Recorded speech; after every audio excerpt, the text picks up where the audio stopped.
The Oklahoma Sooners had great success in 2008. A third straight Big 12 title, and Heisman winner Sam Bradford kept the Sooners in the hunt throughout the entire season. Last week, the season started with great hopes for 09 as OU faced BYU. But Bradford went down with a shoulder injury, and BYU came through with the victory. How will the OU season shake out? Hang on to your hats. We start finding out next as the Sooners host Idaho State.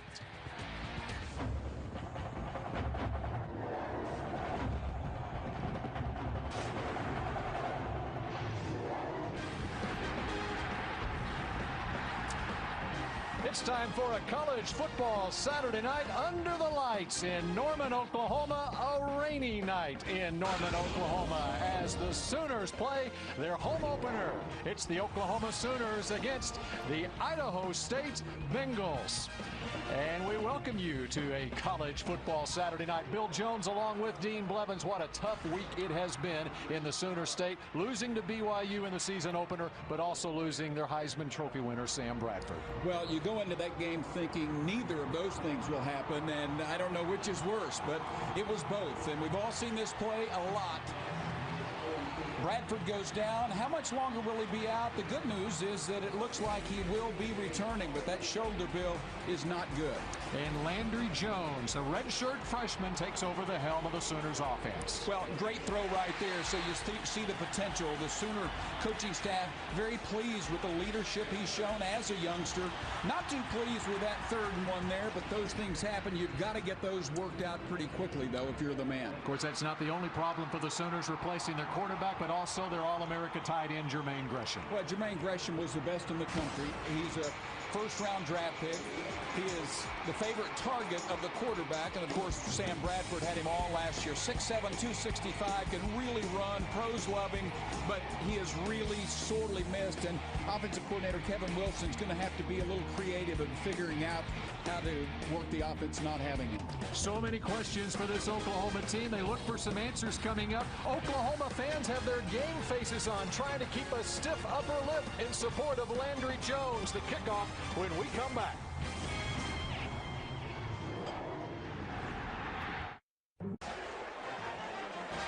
It's the 14th ranked Sooners of Oklahoma against Idaho State. Bill Jones along with Dean Blevins. And let's go down to the sidelines and Alyssa Walker-Campbell.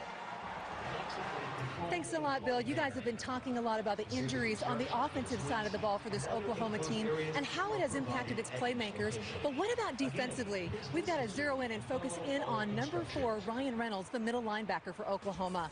What an incredible story of comeback after enduring 3 major knee surgeries in the offseason, and he's worked his way back into the starting lineup and has been a significant contributor with 10 tackles against BYU last week. What's amazing is in the offseason, he did things a little bit differently. Number 1, he kept his weight down, his conditioning up so that he would be quick and nimble on his feet. The other thing, guys, is that he says he's not superstitious, but he went ahead and said, you know what, I'm not going to wear number 8 anymore. I'm going to wear jersey number 4 like my high school playing days in Las Vegas, Nevada. Bill? Thank you, Alyssa. We'll be checking in with Alyssa on the sideline as the night progresses here. Matthew Moreland has the ball teed up as Oklahoma will start on defense, kicking off to Idaho State. Now, J.D. Ponciano, the return man for the Bengals of Idaho State from Pocatello, Idaho. He's a pretty good return man. Idaho State coming off a very difficult first week of the season, playing in Tempe, Arizona against Arizona State, losing 50-3. Keep an eye at the top of your screen. Number 19, Andre Hurst, had a great game covering kicks against BYU. A true freshman from Lancaster, Texas. Ponciano gets out past the 25 and brought down at the 27-yard line, and that's where Idaho State will start on offense. Matt Clapp in there on the stop on the kick coverage unit for Oklahoma. Yes, it is a rainy evening here in Norman. Offensively, the offensive line going to be really tested. Idaho State against Gerald McCoy in this Sooners defense. The skill position guys at quarterback is Kyle Blum in place of Russell Hill tonight. And as Russell Hill was injured this week in practice, basically a late scratch for Idaho State. And not much running room, trying the right side right there against this Sooner defense. And there is number 8, Kyle Blum, the junior from Moore Park, California. Well, he started some, 4th career start, and actually played a great deal last weekend in their poor performance out against Arizona State. So it's not as though with Hill out, they bring a complete rookie in. In fact, he's a complete veteran compared to Oklahoma's situation. Of course, Landry Jones making his first start. 2nd down and 9 for Idaho State here. We'll set that OU defense in a moment. And Blum looking to throw and throws over the head of the intended target on the right side. Will bring up a 3rd and long for the Bengals of Idaho State. Defensively for the Sooners with Beal, McCoy, Taylor, and English up front. What a game Gerald McCoy had last week, the first-team All-American. The linebacking trio of Clayton, Ryan Reynolds, who Alyssa talked about, and Travis Lewis.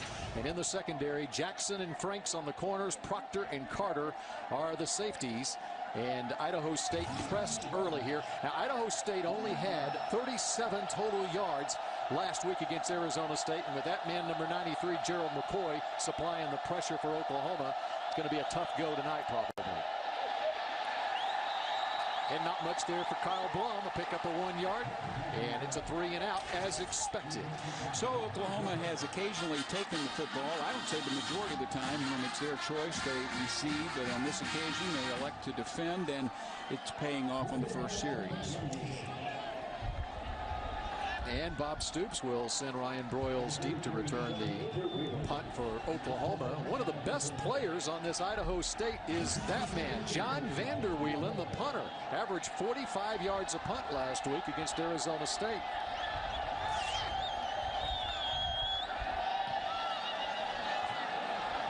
Trying to avoid a return from Broyles here, and he does just that. Well, they turned the field around pretty well. That was a rugby-style kick, but he is good, an all-conference performer, and as you say, probably one of their 2 most valuable players. So the Sooners and Landry Jones will take over at their own 30-yard line after the 3 and out by Idaho State. And we'll see how Landry Jones does in his first collegiate start when we return to rainy Norman in a moment.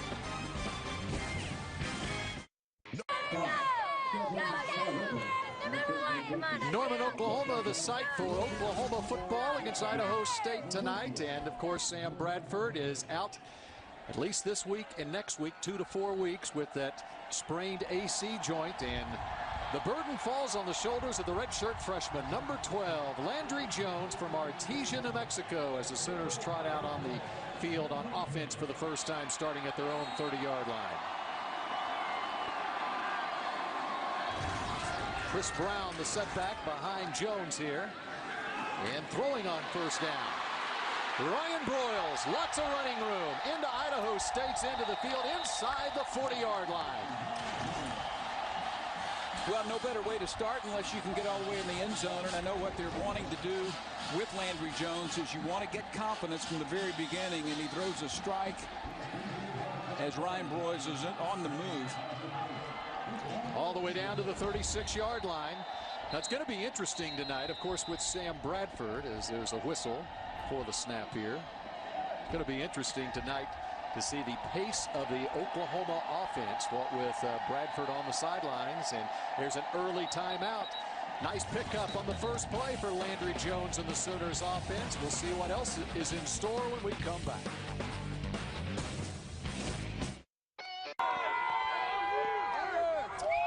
On a rainy night in Norman, Oklahoma, Sooner fans are fired up for the home opener, the 115th year of Oklahoma football, as the Sooners, quarterbacked by Landry Jones, take on the Idaho State Bengals. We're happy you could join us tonight.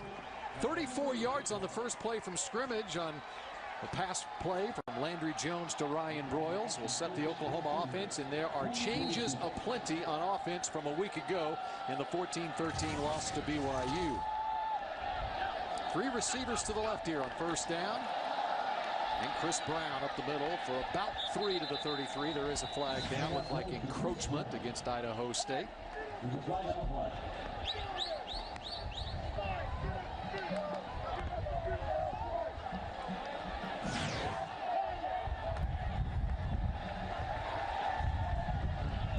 get the mic fixed there as the Oklahoma Sooners sure like the fact that on their first offensive possession this week, the penalty goes against the other team, the defense, instead of the offense. Of course, 3 false starts on the first possession at Cowboys Stadium in Arlington last week. On 1st and 5, drop ball at the 20-yard line. We saw too many drop balls from the Sooners a week ago.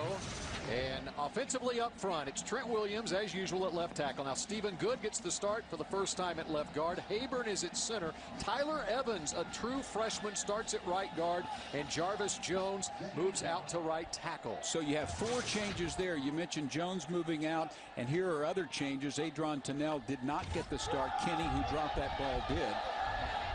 And Chris Brown up the middle to the 27, set up a 3rd and 1. So if you count the Jarvis Jones move, you have 6 changes in the starting lineup for Oklahoma.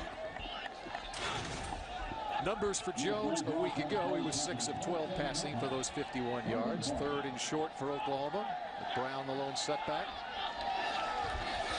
And under center, they give his to Brown with running room for the first down, and then some. He got 8 down to the 19-yard line. Chris Brown is a very underrated player. He is came back this year slimmer. I talked to him about his weight and looked like he had dropped a lot, and he said nope, didn't drop any, just a little sleeper. His body fat is down. He ran faster than he's ever run, under 4.5, so look for a big year from 29. First down at the 19. Caleb is wide left. Broyles in the slot to the left. Penny to the right. And the pass is deflected up and goes incomplete. That's a ball you have to get out of your hands very quickly or come back to the other side. Defensively for Idaho State, they actually put a very decent first half together against Arizona State, led up front by Demetrius Amos, the defensive tackle. A.J. Storms is the player on their defense. He's a true sophomore, plays the weak side linebacker. He's number 30. He was a second-team all-conference safety last year for Idaho State. That moved to weak side linebacker this year. Had a couple of tackles for loss a week ago. Now Jones fires out to the left side. Broyles with some running room, makes a man miss, is down near the pylon, and he's out of bounds at the 2.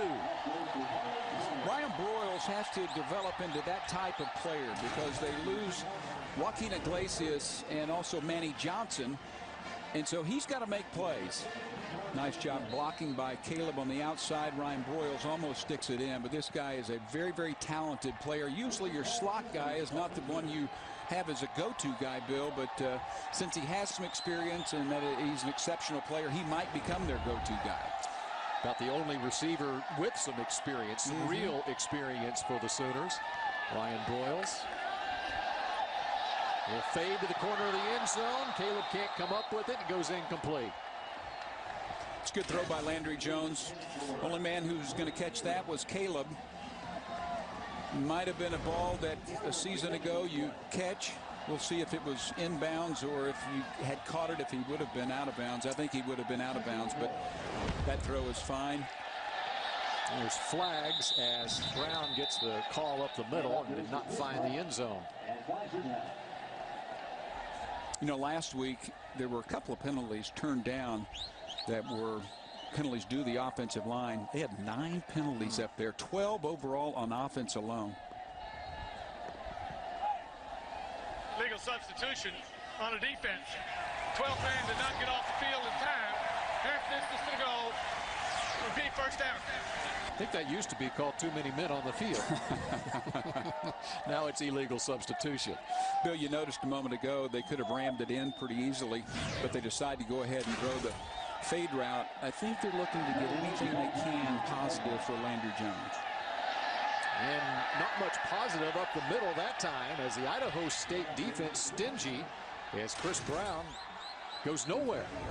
Well, and this is what you can't afford to not do any better than this, because I know they get a safety up in there that's unblocked, and so you got a little bit of excuse there, but you have an offensive line, highly recruited, big, strong guys. You've got to be able to push a team like Idaho State back. That was 27. Dustin 2 made the first hit on the last play, and once again trying to go right up the gut and can't get to the end zone.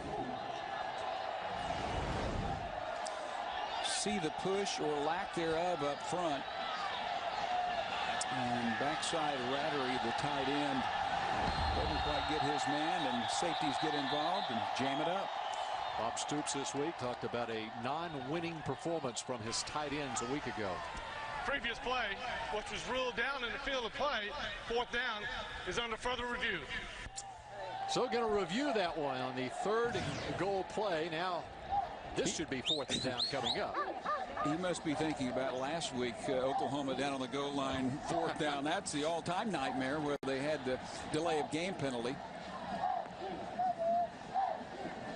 With a couple of runs up the middle that time, and it's a bit disconcerting for Bob Stoops that the interior of the line can't open a hole there to get Chris Brown into the end zone.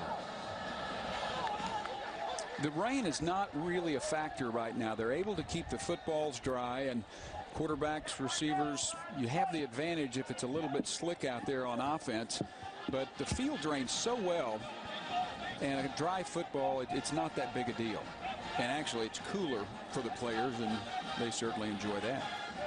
A lot of rain throughout the day here, and it's actually not a bad night for football right now, although. Yeah, because we're inside. That's right. We're in the press box, and so we're not out there where it's been drizzling the last couple hours. On the field, stand is called. As expected, and a big thumbs up from John Zamberlan, the head coach of the Idaho State Bengals in his 3rd year. Former NFL player, was drafted by the New England Patriots. Bill, I've always been a proponent, especially if you have a bigger quarterback, of quarterback sneaking, but there are a lot of people that go against that. And no better example than down against BYU. The quarterback sneak didn't work on 3rd. On 4th, they get the penalty, and they were going to run a power play to Brown over the right side, and we'll see if they choose to go that way this time. Got the 2 tight ends, plus got Clapp, the fullback, in there. The interior of the line again. Hayburn is starting at center, and the sophomore Stephen Good at left guard. And there is the quarterback sneak that time, and did he get in? No signal. On 4th and goal at the 1-yard line, the Idaho State defense comes up with the stop. Well, the fans are restless. A few early boo birds, and I don't believe in booing college football players, but getting down there against a defense that you should be able to overwhelm, that's not good. So with just over 10 minutes to play, is right up the middle once again. Landry Jones on the quarterback sneak. 3 straight plays. First to Chris Brown, the running back, and then the quarterback sneak. And A.J. Storms, number 30, the player that we talked about on that Idaho State defense, made the first hit and got some help from his friends. Well, you got to explode off the ball. And the Sooners just being pushed back by a smaller group of defenders. Got a great look down the goal line right there, and they're going to take another look at that one just to make sure, since it was a key 4th down play. Well, that'd be a tough one to go against you if you played so well down there. If you're Idaho State, then they reverse something like this. You know, the interesting thing about that, the official said 4th down play previously. I'm wondering if there was not some confusion, they wouldn't have reviewed the 3rd down play, because this one is a change of possession play, and you definitely want to review this one just in case. Bob Stoops with challenges in the past, with situations that he's been able to manage, and he's challenged once again. That's Jackie Shipp, who's done a terrific job there in front of the coach for a moment as a defensive lineman, as a defensive line coach.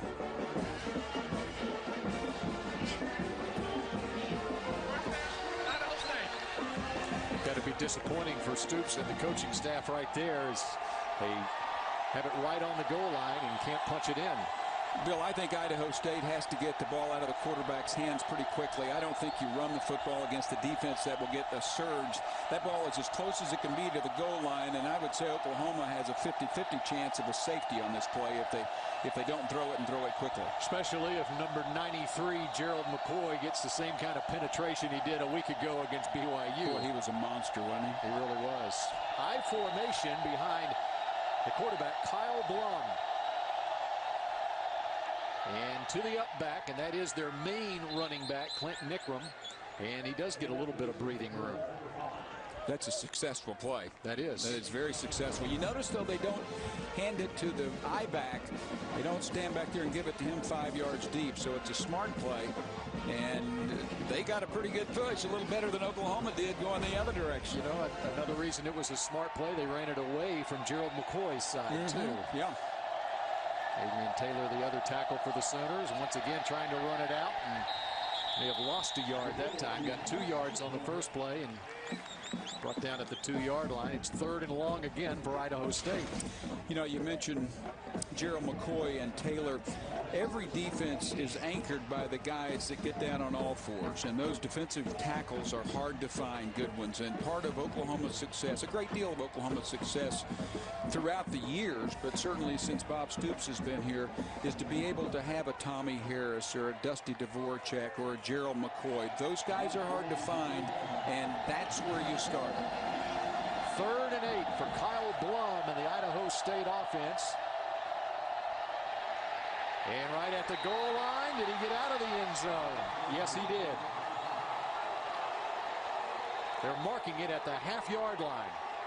Sooners thought they might have a safety there. Well, that front four is hard to beat. There you see Taylor get penetration, and really it was Austin English, 33, who got the penetration, and everyone in crimson ends up on top. But keep an eye on 33, Austin English. He is a remarkably gifted player. He had injuries last year, and Oklahoma has 3 defensive ends they wouldn't trade for anyone in the country, in Beal, Frank Alexander, and Austin English.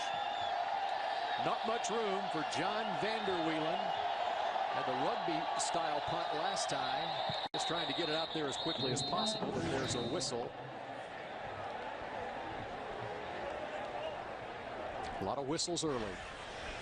Prior to the snap, the leg gain, number 43 on the offense. Half distance to the goal. Still 4th down. Bill, that is the shortest penalty in the history of college football. I'm calling it 1 inch. In fact, it looks like it's about the same spot it was before. Vanderwielen gives himself a little bit of cushion behind him, about 1.5 yards or so, trying to get it out there quickly. Ryan Broyles takes it at the 45.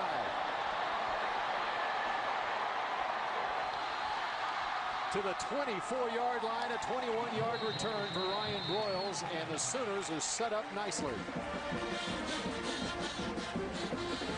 Actually a good play to get the kick off, and Ryan Broyles knows that the special teams are going to have to be special this year for Oklahoma to become a contender. He has the ability, gets a little bit of help outside, and the main thing is he gets no flags. Special teams did a good job last week. It was a 44-yard punt, a 21-yard return here. Landry Jones 2 for 5 on his first possession as a starting quarterback for Oklahoma. Has the I formation behind him here with Clapp at fullback. A play fake this time and rolling left, has a man at the goal line, and yes, this time is he in? There's a flag down back at the 31-yard line. Well, that was a beautiful throw. In the scheme of things, the flag won't matter, except that you don't want your offensive line to do that. But I tell you what, Oklahoma fans and coaches are going to see, and that's Landry Jones on the move. That's not an easy throw. Might get it out of his hands just a little quicker, so a safety, you know, for a better team might not make the play, but that was pretty darn good. Run for the passer, number 35 on the defense. 15-yard penalty to be assessed on the ensuing kickoff. Bill, we talked about the weather, and it wasn't a factor on that ball. You look at it and you think you can't throw it, but you can with keeping a dry football. Yeah. And the gloves the receivers wear now. And it's obvious that Ryan Broyles is the favorite target of Landry Jones early on. 24 yards for the touchdown. That's one of the many things they have to establish tonight, Bill. They need to establish a couple of receivers, but certainly their go-to guy. They did it with defense, they did it with special teams, and they do it with this. Landry Jones to Ryan Broyles.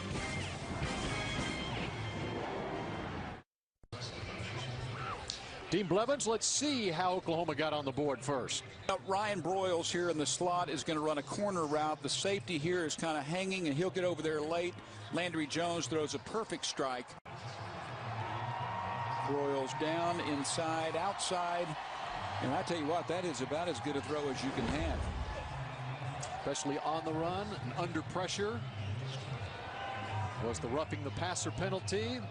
And Landry Jones has the touchdown pass to Ryan Broyles. And now Matthew Moreland has the ball teed up for what should be one of many kickoffs for him on this night. J.D. Ponciano deep for Idaho State.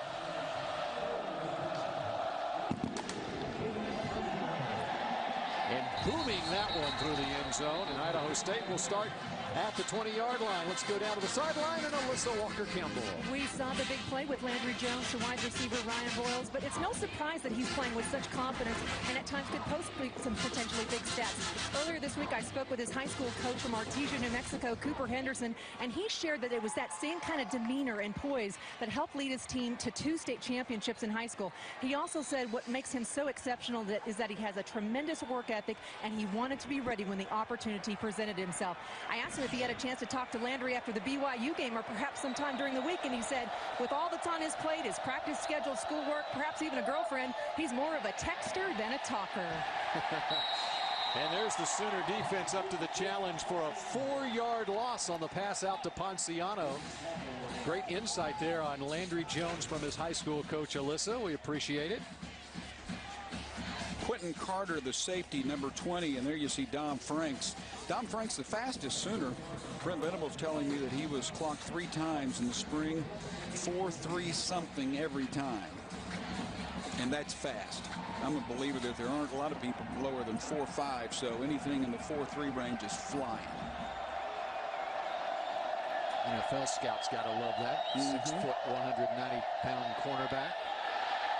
And not much there for Idaho State. And Dom Franks defending at the 20-yard line. Yeah, nice break on it there. Dom Franks got beat once last week. That rarely happens, but he did. On this one, though, he reads it quickly, comes right up and makes the stop and puts Idaho State in 3rd and long. Isaiah Burrell was the receiver that time for Idaho State. 3rd down and 10 for the Bengals. All in all, it seemed like the cornerbacks had a good showing a week ago, both Franks and Brian Jackson on the other side. Now Blum lofts it to the right side, and Brian Jackson defending that time. The senior from DeSoto, Texas, and it's punt time once again for Idaho State. Sooners do what Brent Venables dials up quite a bit. They come with the blitz and terrific defense by number 2. I'm a big fan of 2. I think Brian Jackson is really a good-looking player who has an NFL future, perhaps. He's a 6'1", 200-pounder. And there's Brent Venables. He likes him as well as the defensive back coach, Bobby Jack Wright. So here's Vanderwielen again. And Ryan Broyles back at his own 40-yard line. Makes a couple miss and running room. A flag down as he gets inside Idaho State's into the field, knocked out of bounds at the 40-yard line. Kind of a late flag, but it's going to come back. I think it's going to come back because of, I think, Jaden Bird. During the return, illegal block in the back, number 46 on the receiving team. 10-yard penalty, spotted foul, 1st down. So back it on up. Broyles getting a good feel for it, though, Bill. He's probably going to have a few chances tonight, isn't he?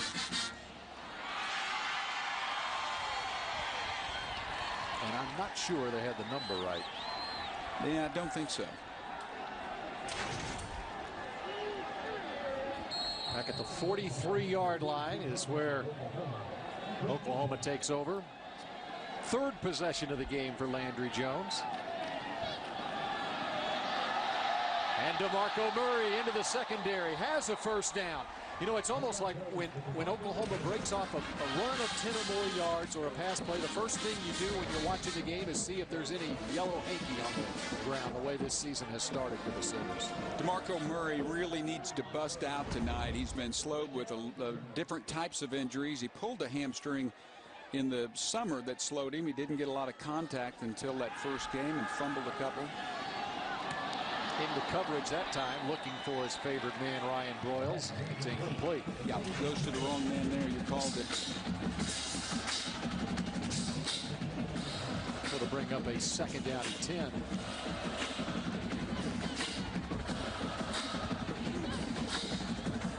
Sooners still implementing a no-huddle offense. That was a no-huddle offense that was at a rapid pace last year, of course, with Sam Bradford at the controls. Murray, not much there, trying to get more. Whistle came as he was trying to lunge forward. Looks like we're giving credit for a couple of yards, and they'll bring up a 3rd and long for Oklahoma. You mentioned the pace that Oklahoma would run offensively tonight. It really will go about as fast as Landry Jones can handle it. Dewan Miller is flanked out to the left side on 3rd and 8. Cameron Kinney at the bottom of your screen, the split in, and Ryan Broyles in the slot to the right side. And unable to connect with the man at the top of your screen. Not good all the way around, actually. Had some pressure. Oklahoma with some new linemen in. Brian Simmons getting action. Jarvis Jones was a guard, and Corey Brandon, 70, was back in. They did not have good protection, and I believe once again probably could have checked down to another receiver. So it's punt time for the Sooners. Tressway on. Tressway had a big night the other night, Bill down in Dallas. Pinned BYU deep several times, especially in the second half, much like this right here, where Idaho State will take over right around the 11 or 12 yard line. Of course, a year ago, it was Sam Bradford leading the Sooners to their 3rd straight Big 12 championship, their 6th overall. And he got some help from his friends in the running game. Of course, DeMarco Murray went out early with an injury, and then Chris Brown leading the way. And the defense, turnover happy. Chase Daniel in the Missouri offense in that game. Joaquin Iglesias catching the touchdown pass, and a Gatorade bath for Bob Stoops. It's a great feeling. Idaho State starts at their own 12. Nothing there for Clinton Nickram. Trying the right side and loses about 3. Ryan Reynolds leading the charge. Idaho State now in negative territory offensively. And, you know, as we watch that sequence of plays there from the Big 12 championship, I can't help but think that Bob Stoops has gotten a rap here recently of losing big ball games, which he won a ton early in his career, of course. But the Missouri game is pretty big. If you win that, you go to the national championship. The Texas Tech game here, you win that, you move on. So there are lots of big wins. Many times they're overlooked. Not to mention winning in Stillwater against Oklahoma State down the stretch last year. And this time, the Oklahoma Sooners defense has a touchdown. Frank Alexander. Gerald McCoy is a disruptive force in the middle of that Oklahoma defense. Check out 93. Billy swallowing up the quarterback. He's double teamed on that play. Kyle Blum with nowhere to go. Through 2 men. Fumble picked up by Alexander. 93 is as I like to call him, a special breed of cat. I mean, this guy is a student. He's a leader. He's a leader in the classroom, on the field, in the locker room, and not to mention has enough physical talent where he'll be a top 10 pick this year if all things go the way they should. Might be a top 5 pick or a top 3 pick. All he did was bench press 325 pounds 22 times. Pretty good. He has some measurables that'll stack up with just about anyone. But this guy, you really can't say enough nice things. I brought up a comparison, and he's not this good a player. Leroy Selman, I played with him, and I think he was the greatest player to ever play at Oklahoma. But he wore 93. He had impeccable character, and he did some of the things that Gerald does and more. But to be put in that same sentence, Bill, says a lot for Gerald McCoy. What Watch him be double teamed here.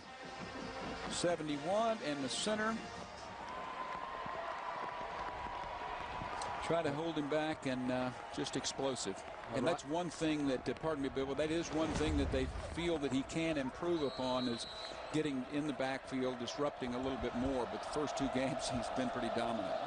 4 tackles for loss last week. And make that 5. Yep. Credited with the sack and the forced fumble, and Frank Alexander benefits with the touchdown, and it's a 14-0 lead as Ponciano, a busy man early, and has a seam and gets up to near the 40-yard line. It's not what Oklahoma special teams was looking for.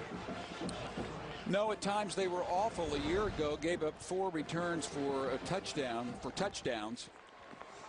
Hurst turns this one to the inside, and several Sooners on the ground. Nelson 3, not taking care of it. And there you see the kicker fly in. That's the objective there, is to get on the ground, but don't come close to a tackle. And it was the starting cornerback, Dominique Franks, who finally did make the tackle at the 39-yard line. Plum decides to hand off this time, and Clint Nickram goes nowhere. And he'll bring up a 2nd down and 10. Frank Alexander on that tackle as well, and this guy is kindly a freak. He is 6'4", about 260 out of Baton Rouge, and he's a guy that runs around 4'6" or 4'7", so athletically he's what you want. He's long and has great explosion. Well, the front 7 for this Oklahoma defense, and especially that front 4, with the depth that they have as well. They can rotate guys in. 2nd and long, and the pass goes incomplete with Clayton and Carter defending. Bill, they gave up a lot of yards last week, and they gave up the game-winning drive. So you can't sit there and say, you know, magnificent performance or any of that, because they feel really badly about what happened at the end of the game. But this defense is pretty special.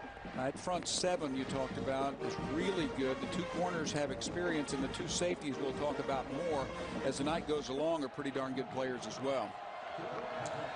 So once again, 3rd and long for Idaho State, 3rd and 10 here. And here comes the blitz. And Travis Lewis is there to bring down Clint Nickram at the 39-yard line. 22, Keenan Clayton on the blitz on your screen left. Sooners read the screen really well, and 28 is one of those guys who's a special player as well.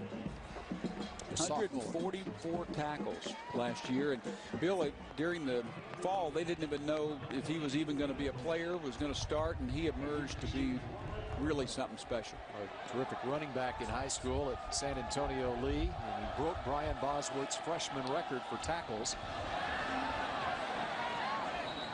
A good angle on that punt from Vanderwielen, and so Ryan Broyles unable to return it. Not a very lengthy kick, but at least that Idaho State does not give up a lengthy return from Broyles this time. So the Sooners will take over on offense at their own 31-yard line, looking to get something clicking on offense with Landry Jones after a what I guess you call a 4 and out. They had a 1st down and then 3 and out after the 1st down last time. One of the young guys in the offensive line that they really like is this right guard right in here. We'll keep an eye on him as the night goes along. Tyler Evans, a true freshman. Chris Brown gets about 4 out to the 35 as the Sooners work the left side of their offensive line. That's very impressive to step on campus. Tyler Evans as a true freshman and in the home opener be starting. He's opened some eyes on that coaching staff. There's Jarvis Jones, who's moved outside to right tackle. Played a little bit at right tackle a week ago against BYU after Sooners had some problems in the offensive line. This time on the slant, a broken tackle and a 1st down, and a loose football goes out of bounds. Sooners will have it right around midfield. Well, that'll give Jay Norvell, the wide receivers coach, something to talk about. First thing is he'll say you can't fumble.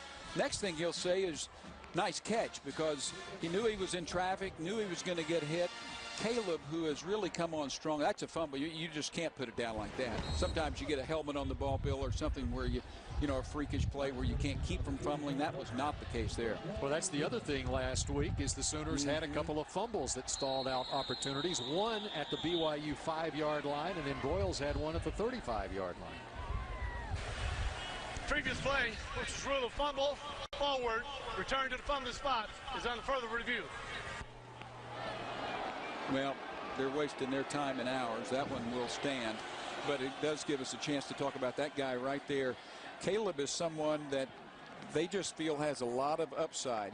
He's a junior, so he only has a couple of years left. But he was a terrific high school track star, triple jump, straight state champion. He was also a broad jump champion, long jump 3 times, a high hurdle and intermediate champion. 6'1", about 190.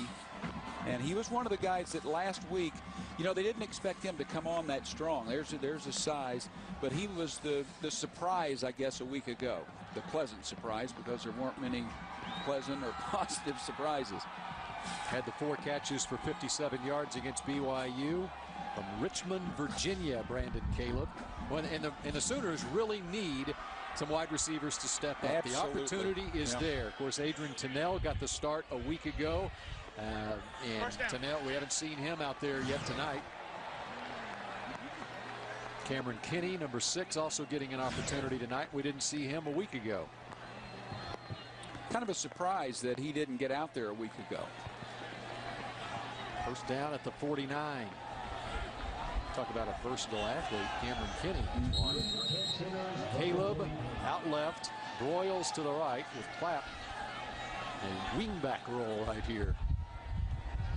Straight drop by Landry Jones and going deep right side. Broyles is there. Broyles is in the end zone. Touchdown, Oklahoma. I was just getting ready to say that Oklahoma is going to need to go up top some because they didn't do that at all last week, and I think they regretted not doing that. And there's a great block by 29. Picks up the linebacker right in the middle, gives Landry Jones just a half-second longer, gets a lot of air underneath this. Underthrows it by a yard or 2, but Broyles' speed had him by the cornerback. He adjusts, catches a wet ball, touchdown. Beat Keith McGowan down the right sideline. And 2 touchdowns for the offense, 1 for the defense here in the first quarter with 1:18 to play. Ryan Broyles already with 4 catches for over 125 yards. Ran right by McGowan there, and Broyles, the second fastest Sooner. He's run under 4.4 consistently in the spring, and if you can do that, you can fly. And this kid out of Norman High School is one of them. As we mentioned earlier, he really needs to come through and be something special, and those are special numbers here early. He can run faster than that. Backward, side by. Well, he had to wait on that one a little bit. Yeah, he is already through 1 quarter tonight, approaching his career high for receiving yards in a game. He's just 15 yards behind. 51-yard touchdown catch for Broyles. 69 yards in 3 plays, and that looked more like it for the Oklahoma offense. Now, that's what you want out of a quarterback, a new guy there. If you told the coaches that after 1 quarter, here's the look on your quarterback's face, they'd say, yeah, things are going fine. And for the 4th time tonight, Moreland with the kickoff and Ponciano deep. Angles this one to the near sideline. Ponciano trying to find some running room. And brought down around the 22-yard line, as he usually is. Matt Clapp is there to make the tackle.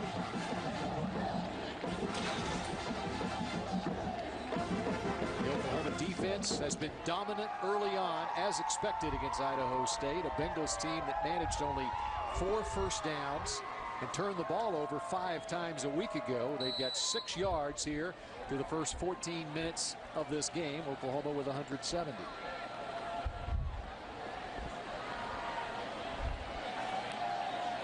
Kyle Blum, he played the first half last week against Arizona State, threw 3 interceptions. was Russell Hill who worked the second half. Hill injured a hand in practice this week. But Blum is going all the way tonight. Throw that one away. There was a hold that is about as blatant as I have ever seen. As Ryan Reynolds was streaking through from his middle linebacker position, chasing Blum, and somebody clotheslined him about as well as you can. Watch 4 come in right there at him. Look at this. He gets him to the ground with one arm. Brad shed, and Ryan Reynolds could not shed the block with Brad shed that time. Second down and 10 at the 22. 3 receivers right. They'll run it left, and they'll lose 2. It's Ben Laporta, the redshirt freshman, and it's Cordero Moore, number 89, in that rotation at defensive tackle for Oklahoma. Cordero Moore is a player that last week they had to rely on, or they did rely on quite a bit. He was the 3rd guy in. Casey Walker in there as well, 53. He's in that rotation some as well, but Moore is the 3rd down lineman. 3rd and 11 from the 21-yard line, and here comes the blitz, and down goes Laporta. Jeremy Beal, number 44, the junior out of Creekview High School in Carrollton, Texas. As the clock winds down here in the first quarter. Jeremy Beal has emerged as one of the top defensive ends in the country. Timeout, Oklahoma. First time out of the half. With 3 seconds left here in the first quarter. This is 30 seconds. Timeout. Bob Stoops wants Idaho State to punt from that end of the field. Wind in the face of Idaho State, so taking advantage of that. Not a tremendous wind, but the flags are blowing. The wind out of the north. Yeah, for around here, it's like nothing. Yeah. You put it on the PGA Tour, and they'll send the guys in, you know. Tornadoes. By our standards here in Oklahoma, it's a perfectly still night. Especially this time of the year. Usually, there's such a gust from the south. Right. But with the weather changing here late in the week, it's a northerly breeze, and Bob Stoops wants Ryan Broyles to get an opportunity to return one here with a short field. Always strategizing. Well, after last week, they have so many unanswered questions or things they saw wrong. They want to see a completely different performance out here. Not so much the dominance. They just want to see their players execute and be in the right spot at the right time. And the punt, avoiding Ryan Broyles, is Vander Wheelan once again. The punt rolls to a stop at the 42-yard line. That's where the Sooners will take over. We're through 1 quarter of play here in Norman, Oklahoma. The Sooners have 3 touchdowns on the board. Ryan Broyles a couple. Frank Alexander has one too. It's 21-0.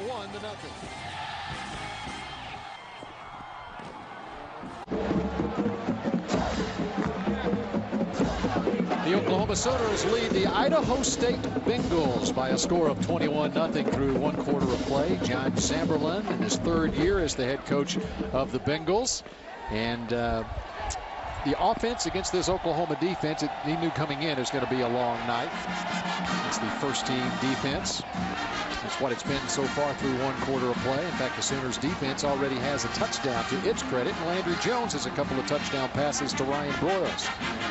There are several things that Oklahoma is looking to get more comfortable with, and there you see the numbers for Landry Jones, 140 and 2 touchdowns, hitting 50% of them. But that offensive line, the center in particular, is where it starts with Ben Haburn, 61.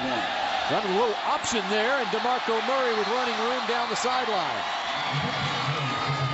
Yeah, when they run an option play, it's not really looking for Jamel Holloway to cut up inside.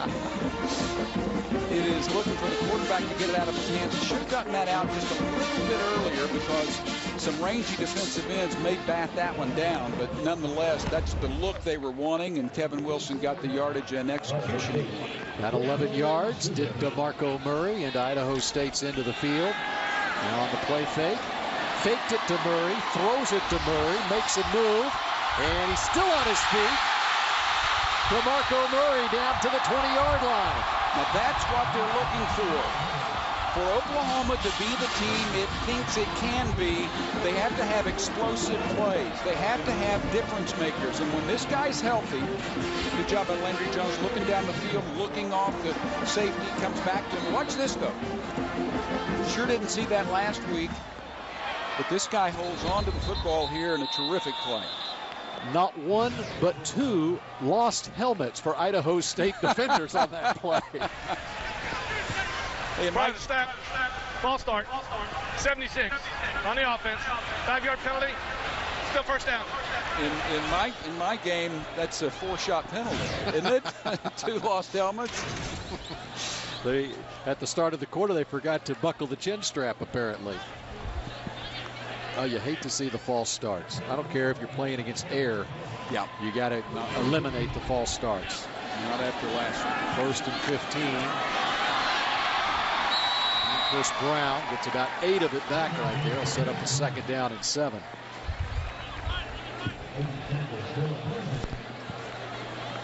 You know, Landry Jones has some mobility about him. I remember seeing a lot of high school tape on him where he could run, and ran for 300 yards and 9 scores his last year. Murray carrying some defenders down to the 11-yard line. Had to get to the 10 for a 1st down. Sooners already wearing down this lightish Bengal front 4. And they certainly don't have the same kind of rotation, the numbers that Oklahoma has, especially playing on the road. Great look at it here, Bill. It's getting wetter. I don't know how they can keep the dry ball too much in those conditions, but so far it hadn't affected his throwing. He's gotten that thing out pretty well. As Kevin Wilson told me, he said he spins it pretty good. 3rd and 1 here. See if he spins it. Going for the corner of the end zone, and his favorite target tonight, Ryan Broyles. It's a touchdown. If that's a touchdown, that's a remarkable play. I thought the ball could have gotten there just a little bit earlier, and not to criticize it, just one of those plays that's well defended. And this will be close, but Landry Jones on target. I don't know. He's got to be very close to see if he had the ball and had a foot down. He had a foot down. Does he have possession, though? That's the question. Well, it's a matter of how long his feet are. One of our spotters here went to high school with him. How big a feet does he have? What size shoe does he wear? And again, the call on the field is a touchdown. And the Sooners quickly got the extra point unit out. Previous play, which was ruled a touchdown because the receiver had his feet inbounds and control the ball. So is that their final call, or they're now reviewing They're now going to review it. Yeah, you called it right, though, Bill. They're going to have to find the old irrefutable evidence, and if that's the only camera angle they have, I don't think that you can overturn that. However, it is. There's another look right there, but still you're seeing it from the backside of Ryan Broyles, and you can't turn it up. You can't turn that one around based on the views we've seen. Exactly. The foot was definitely in. And now maybe this one will give us a better look. Foot's in. He's got the ball there. Question is, does he bobble it at all? Yeah. And doesn't appear from that angle that he bobbled it. I think it's good. Well, unless they have really good high-definition TV upstairs in the replay booth, I don't know that they can change that. Hey, regardless, it's not going to be the difference in the game. You got to look at the execution. And it was a wonderfully thrown ball and a terrific video play. Review. Play on the field stands his call. Touchdown. And I think that's a good call. In fact, I'm surprised that Ryan Broyles was able to get a foot down with possession of the ball. Just looking at it live, I thought, well, there's no way that he can get a foot down. And it just is a testament to the athleticism of Ryan Broyles to be able to do that, haul that pass in, and get a foot down at the same time. And now Stevens on for the point after. I think they're finding a go-to guy. Ooh, off the upright. Yeah, I know Landry Jones. He's a happy man on the sideline, and Ryan Broyles definitely is happy.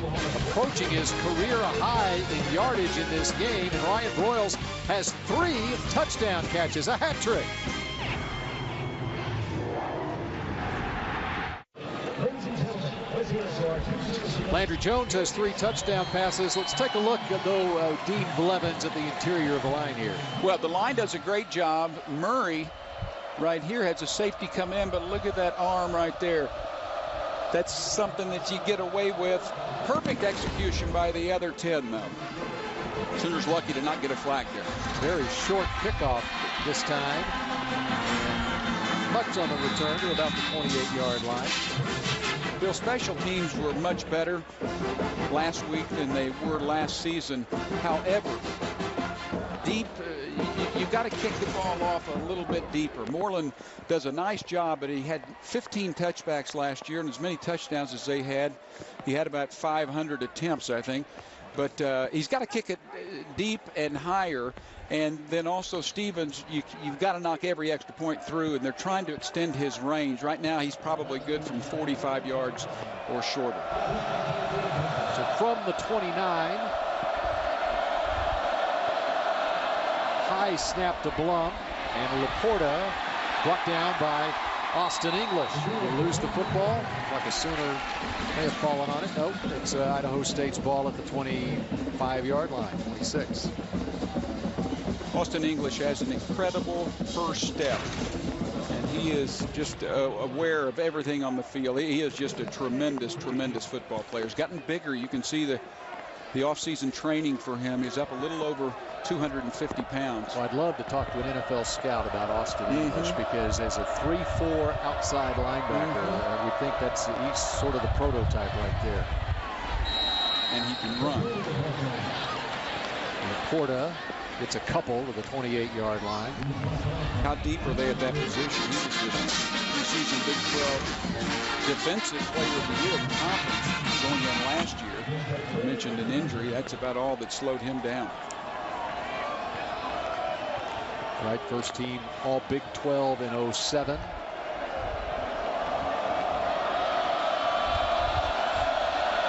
Third and long for Idaho State. Under center this time is Blum with the I formation. 0 for 5 of the Bengals on third down. Here comes the blitz. And J.D. Ponciano with Sam Proctor trying to wrap him up, but some good strength on the part of Ponciano. Gets out near the first down. We're looking at a possible first down.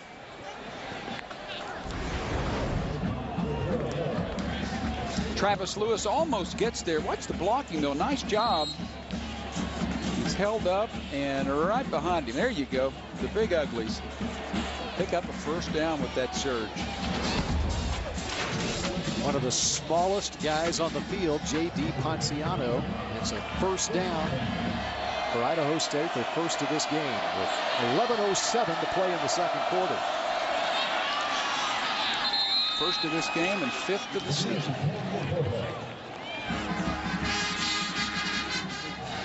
Casey Walker there on the stop. Walker, redshirt freshman, another one of the Texans. Pretty good surge on the left side of the Idaho State offensive line for Laporta that time. It's one of their best pickups on first down in this game. Out to the 44. Manageable second down now for Blum. Not so much on second down, though. There comes a loose football, and Oklahoma is all over it. Sooners say it's their ball. Bengals say it's their ball. And the officials say it's Oklahoma football.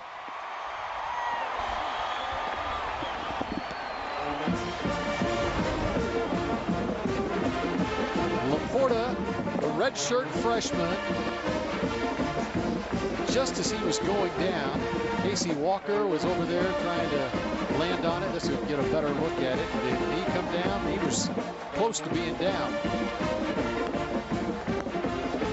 If that play stands, that is 6 turnovers already on the season that the Sooners have forced. Take a look at this one. I would if I had the option. John Zamberlin probably had a pretty good look at it from that sideline. It was right in front of him. Casey Walker out of Garland, Texas. There you see 97, the big man there. That's Jamarcus McFarland, and he was heavily recruited nationally. And Oklahoma is extremely pleased with what they got there. Recovery by Oklahoma is under further review. Well, the Sooners needed some more defensive tackles, definitely. Well, we talked earlier, though, that's where it starts. If you have a choice of defensive players, you can have one star. Where do you want him? You want him down right there. That's right. And that's where it starts with the Sooners. Look at those Sooner teams in the middle part of this decade with Tommy Harris and Dusty Dvorak in the middle of that defensive line. And now you've got it again with Gerald McCoy leading the way. And who knows what McCoy's going to do next year, whether he'll turn pro or not. But Jamarcus McFarland out of Lufkin, Texas, number 97 there, is maybe the heir apparent. Well, I'm thinking back to some of the all-time greats. Rick Bryan, who passed away out of Coweta, was an underrated 10-year player in the NFL, a wonderful gentleman and a fabulous underrated football player. Of course, Tony Casillas, an award winner here. Derlin Moore, if you want to go all the way back to the early 70s, went on and had a very productive NFL career with the Saints, and I'm sure I'm leaving a few out. Like the Selman brothers. Well, we mentioned we mentioned at least Leroy, but you got to throw Dewey, and at that point, Lucius was a legitimate nose guard back when they had a 5-man front, and but there have been some good ones. They're reviewing the fumble by Ben Laporta, and Casey Walker recovered it for Oklahoma. Now, Bill, you followed Oklahoma football for a long time. If I throw out the name Granny Liggins, oh, Granville Liggins, yeah. Let's get a good look at it here.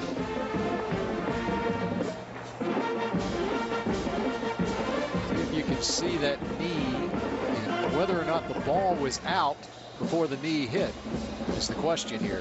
This may give us our best look. Travis Lewis, the strip. I couldn't tell. Yeah. And again, the call on the field is it's a fumble and it's Oklahoma football. And now we'll see if they had enough to overturn it. Mighty close. After video review, the ruling on the field stands. Oklahoma ball. They're not liking that ruling from the booth review at the Press Box Sports Bar in Pocatello, Idaho right now. And we want to say hello to those of you watching in Pocatello, Idaho. Population 51,000. You can fit the whole town into Gaylord Family Oklahoma Memorial Stadium. Well, you got a feel for Idaho State because they've had 2 or 3 go against them. The Royals play, and then this one. And some sizable yardage on first down there for the Sooners. Nice job by DeJuan Millers, number 24, a rangy wide receiver out of New Jersey. And Ryan Broyles coming out of the slot. A lot of people expected him more out wide, and getting Moses Madu, a terrific talent, more in at the slot, and he hadn't been in there. Got 8 yards. That's a career high receiving now for Ryan Broyles, as he has 145 yards receiving in this game. Chris Brown breaks a tackle into the secondary. It's a first down and a nice pickup for Chris Brown. Watch the big horses up front. Nice job by Ben Habern, 61, and then Matt Clapp gets his man. And look at Evans, 75, the true freshman we mentioned. Anytime you see a lineman downfield 8 or 10 yards still in contact is that a nasty snap? It certainly appeared to be a nasty snap that time. That it's a positive pickup. Or they finally ran a trick play. It was one of the two. It was a version of the Fumblerooski right there. Down to the 20-yard line. 7 yards. Let's take a look. Ben Habern, the center.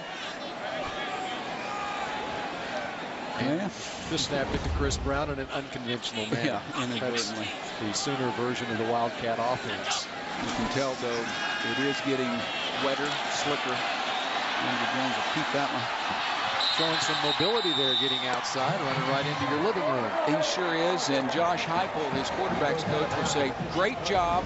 But Landry, go ahead and pick up about 2.5 more yards. And that's certainly critiquing it very closely. But you want to get what you can. You don't want to get hit. And he succeeds in at least one of those things. Got 5 yards, first down at the 15-yard line. Steady rain coming down here in Norman. Been like this for the better part of about 5 hours in Norman. And slipping and falling and nowhere to go, DeMarco Murray for a loss of a couple. Kevin Wilson going a lot tonight with 2 tight ends, or going with a tight end that time on the left side and Austin English, and then he brings up Matt Clapp as fullback, who essentially played the tight end role on the right side on that previous play. 3 receivers right this time for Landry Jones. If you want to see some blocking, watch this cat right here, Brody Eldridge. He had 20 knockdowns at center last week. Nothing there for Murray. No gain on the play. Thought they could gash him with something that was unexpected, but well played. JT Albers, the middle linebacker, number 35, comes up with the play for Idaho State. He had a lot of help. Last week against Arizona State, Idaho State gave up 23 points in the first half of a 50-3 loss. And the first 9 possessions for the Sun Devils in that game, they only had 1 touchdown.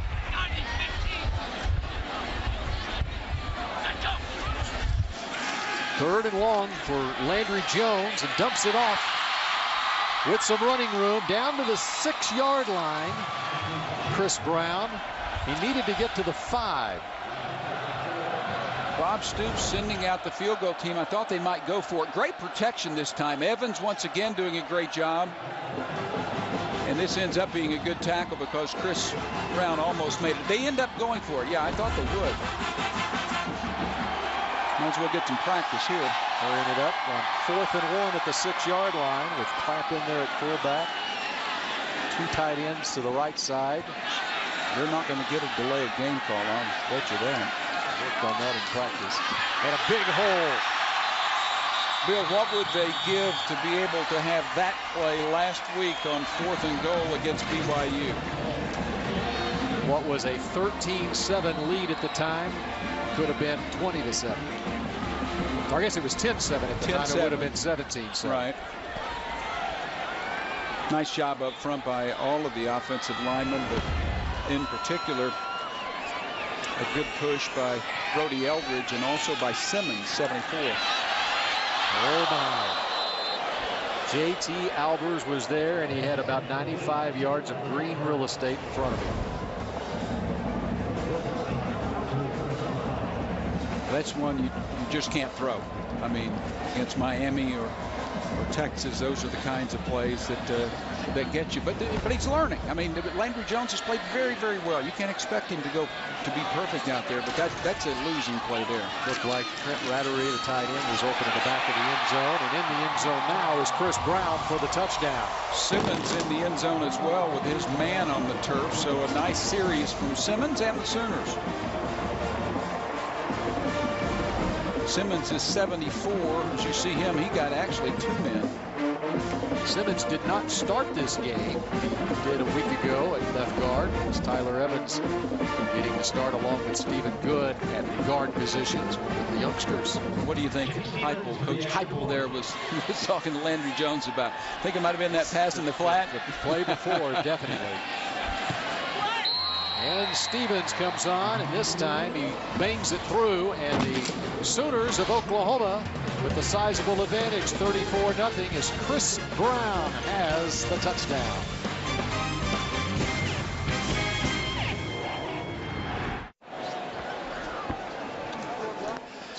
Oklahoma leads Idaho State 34-0 with 6:13 to play in the second quarter. Idaho State's most famous alum, Jared Allen of the Minnesota Vikings. But check this out. When the Minnesota Vikings played the Dallas Cowboys in the last preseason game a couple of weeks ago, look at all the Sooners on the field. You got John Cooper, you got Manny Johnson of the Cowboys, Marcus Walker, who's now on the practice squad of the Carolina Panthers, AD, of course, Tashard Choice, who started his college career here at OU, and Phil Loadholt, big Phil Loadholt. There were 6 Sooners on the field, so even on that day, Idaho State's Jared Allen was outnumbered by Sooners a couple of weeks ago. That's a lot of ink for that tattoo, huh?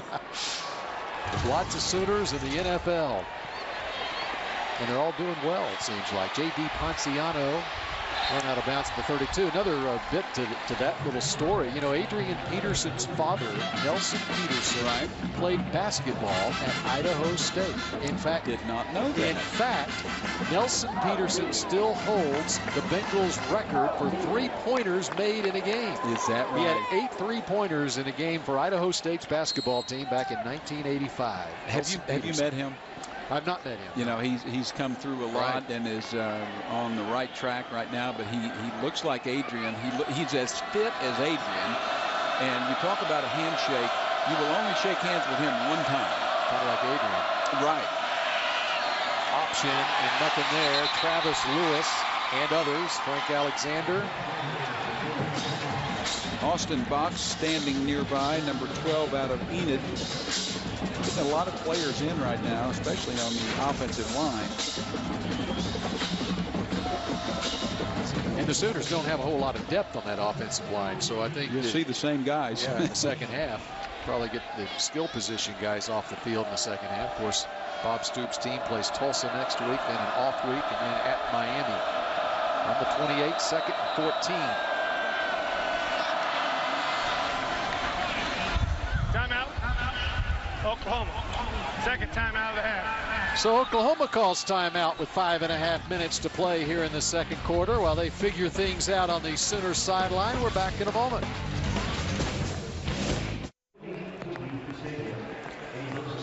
Kyle Blum and the Idaho State offense heading back out onto the field, down 34-0 with just over 5 minutes to play here in the second quarter. Interesting happenings there a moment ago. Travis Lewis running off, and he had a Janet Jackson. He had an equipment malfunction with a shoe, and there's the total yards. Wow, 281-4. But anyway, that's the reason for the timeout.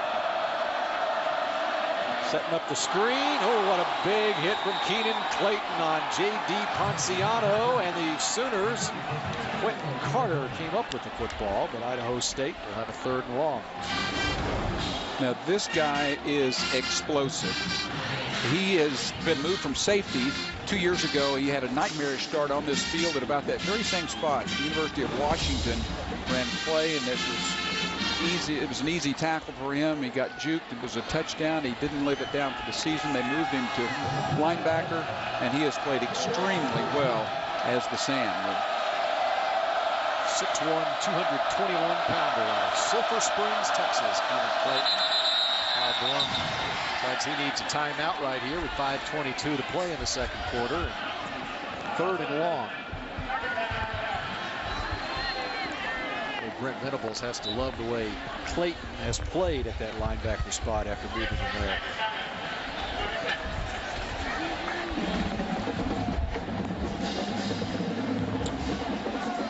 Sooners with that 34-0 lead here against Idaho State. You know, through the years, to look at the tradition that Idaho State walks into tonight. 7 national championships, the 42 conference championships, 24 bowl championships, 148 All-Americans, and with Bradford winning last year, now 5 Heisman Trophy winners here in Norman. And that 555 wins since World War II leads the nation. A lot of numbers that lead the nation, and when you have Bud Wilkinson and Barry Switzer and Bob Stoops coaching, you're going to have a lot of records and a lot of great players. But those 3 men have had a great deal to do with that success. Now 3rd and 14 for the Bengals. And Nick Rum with nowhere to run. Now that's an interesting play call. I know you're concerned about a blitz or a rush on your quarterback, but sweep left against a fast defense on a slick field is a fairly conservative call down 34-0. Probably a timeout too. Right. John Zamberlin had a 5-year career in the NFL with the New England Patriots. This is a team that went 1-11 last year. They got their lone win when Kyle Blum was the quarterback, an overtime victory over Sacramento State. The final game of the season last year. John Vander Wielen with the punt. And Ryan Broyles Full head left. He's run out of bounds after a nice little return past the 40-yard line. You know, they're not exactly playing the Green Bay Packers, I understand that, but 85 there, Ryan Broyles seems to have it in another gear tonight. I know that they got in the faces of a lot of these kids wanting them to play up their potential, not wanting 70 to get a holding or a motion penalty or false start. In 85, I really think that they got with him and said, you've got to do something different. You've got to be a difference maker. And, Bill, he's been extraordinarily impressive tonight. Well, as we talked about earlier, wide receivers have to step up because a week ago, and Ryan Broyles has got to be the leader of that wide receiver core, I think. On the run, the throw is complete to Ryan Broyles. Who else at the 49-yard line? Now look at the rain and realize how the difficult conditions. Landry Jones, play fake, gets out, turns his shoulders, gets some zip on the ball. That's a perfect throw and a great catch. Now you'd wonder where the other receivers are. It's a fabulous game by Broyles, but these other guys are going to have to do something. They hadn't really had a lot of opportunities. And in trouble in the backfield, brought down for a loss is DeMarco Murray.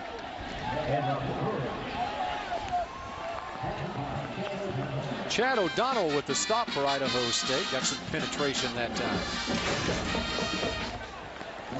Really, it doesn't matter who the Sooners are playing against tonight. That offensive line is really being judged. Yeah, they are. At times they've been good, but frankly, at times they haven't exerted the physical dominance that you would think, especially on the goal line earlier. But overall, they have played well.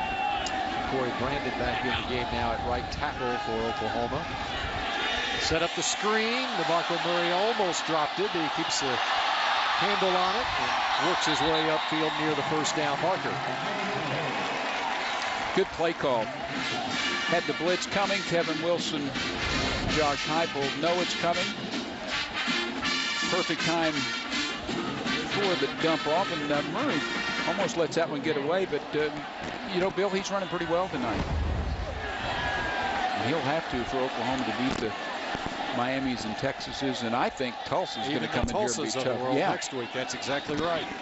And Chris Brown is the back behind Jones. He gets the call with lots of running room up the middle. Has the first down on a 3rd-and-1 play.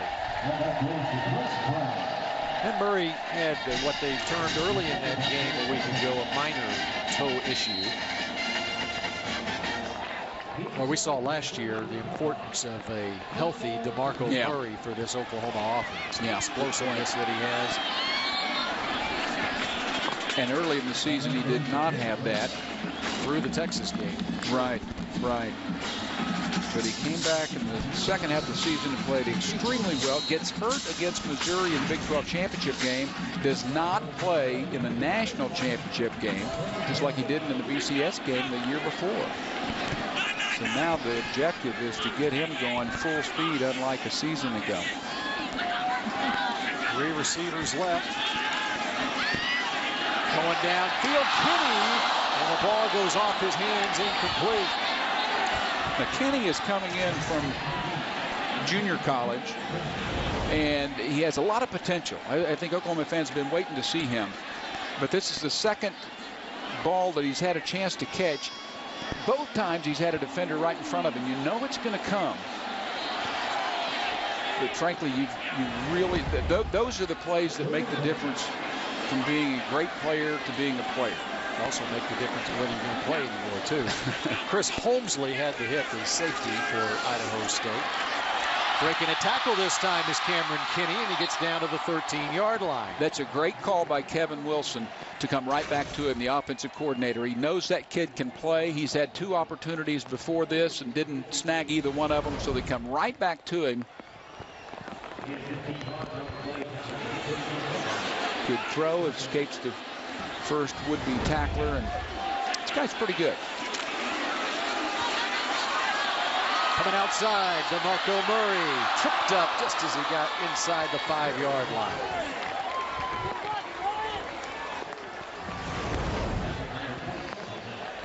DeMarco Murray does a lot of this on his own. Miller, 24, does a nice job of shadowing his man. Dewan Miller, the wide receiver. It's so important as well. Saw a couple of plays last week that didn't work because either wide receivers or tight ends couldn't hold a block. First and goal at the 3-yard line. So it was a pickup of 10 yards for Murray there. 4 seconds. They better call timeout. Fans aren't going to like it. Shades of a week ago against BYU.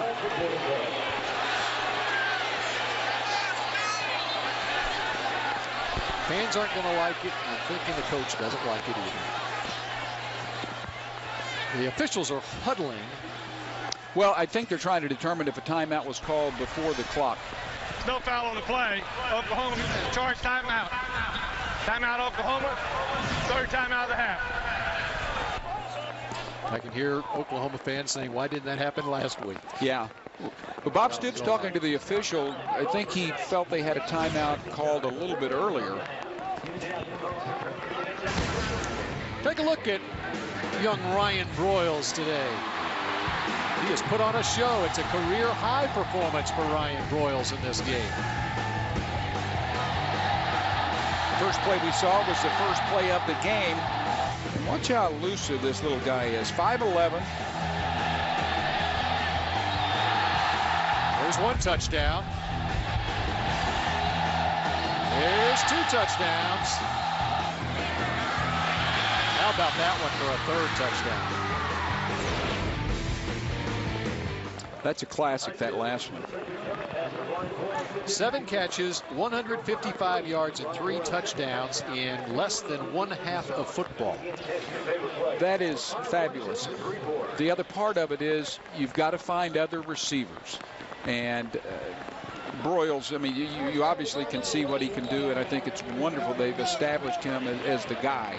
But you've still now got to come back to Kenny. You've got to come back to Caleb. You've got to find out if Tennell is going to be a player for you. You've got to take a look at Moses Madu at some point. I would think he would be a slot, and they'd move Broyles out. And that's why this game is so important for Oklahoma. It doesn't matter who they're playing. You know, in college football, there's no such thing as preseason games. You can't play against outside competition before the regular season starts. And so you've got to see if these young receivers if the stage is going to be too big for these receivers. Yeah, so that question hasn't been answered. It's not that they haven't done much. They haven't had opportunities. Right. One of the questions coming into this game that was very, very important was, can 61 play well enough at center to keep Brody Eldridge at tight end? We'll keep an eye on it, but I think so far so good for Haber. All the more important with Gresham being out for the year now. Up the middle, and there was a very huge hole for DeMarco Murray to run through that time for the touchdown. Once again, we call out the name of Brian Simmons, left guard, 74. Took care of 2 or 3. Not much resistance there. That's the same defense that played really, really well. There you get a good look at it. Tell you what, that young freshman's playing pretty well too. This Tyler Evans, I now know why they're talking so much about him. Keep an eye on him. 75, and there is the man who opened up the way, Brian Simmons. He's got a radio voice. If you ever talk to him, I've not had a chance to yet. Oh man, you and I wouldn't have this job. Man from North Carolina, Brian Simmons. Probably didn't like the fact he wasn't starting in this game. He's making up for lost time.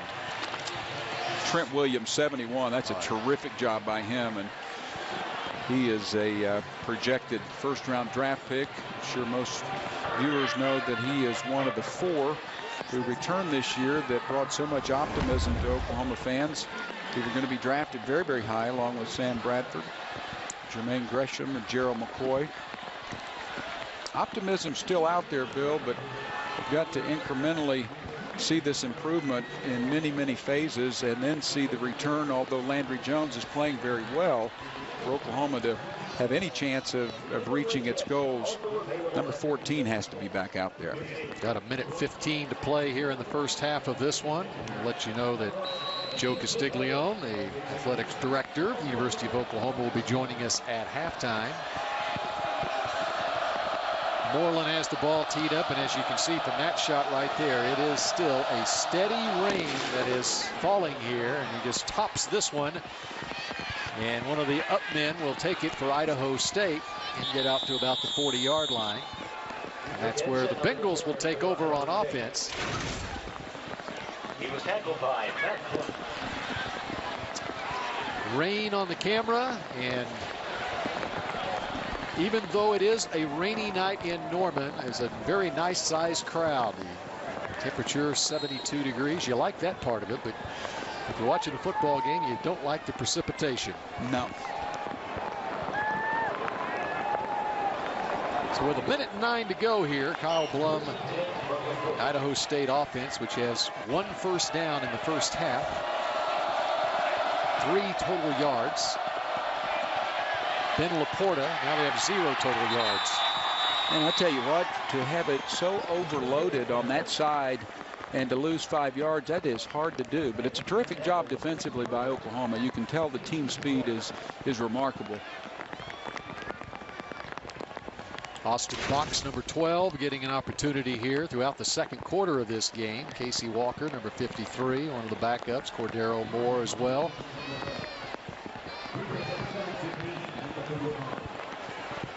One guy to keep an eye on is R.J. Washington, number 91, a highly touted redshirt freshman out of Fort Worth.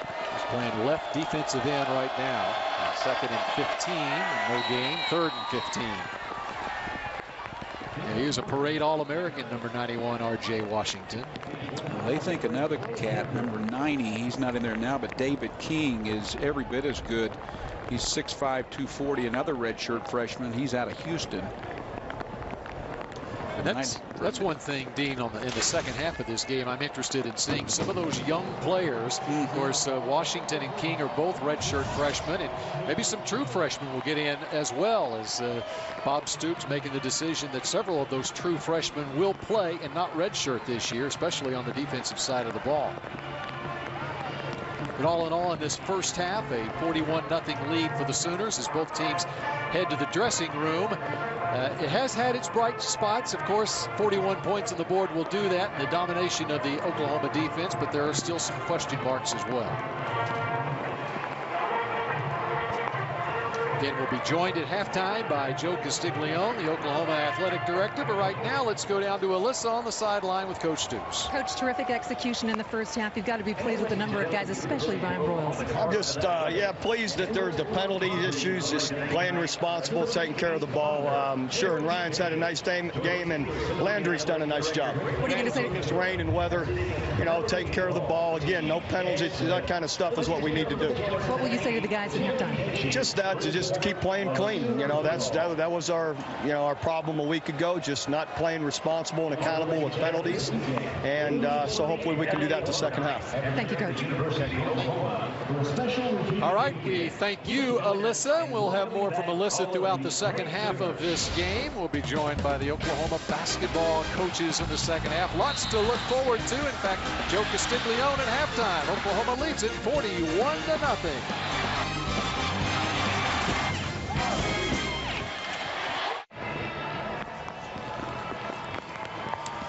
OU leads Idaho State 41-0 at halftime here at Gaylord Family Oklahoma Memorial Stadium as the Sooners come back out onto the field for the second half of this one. And some hardy fans have stuck around too in the rain here in Norman.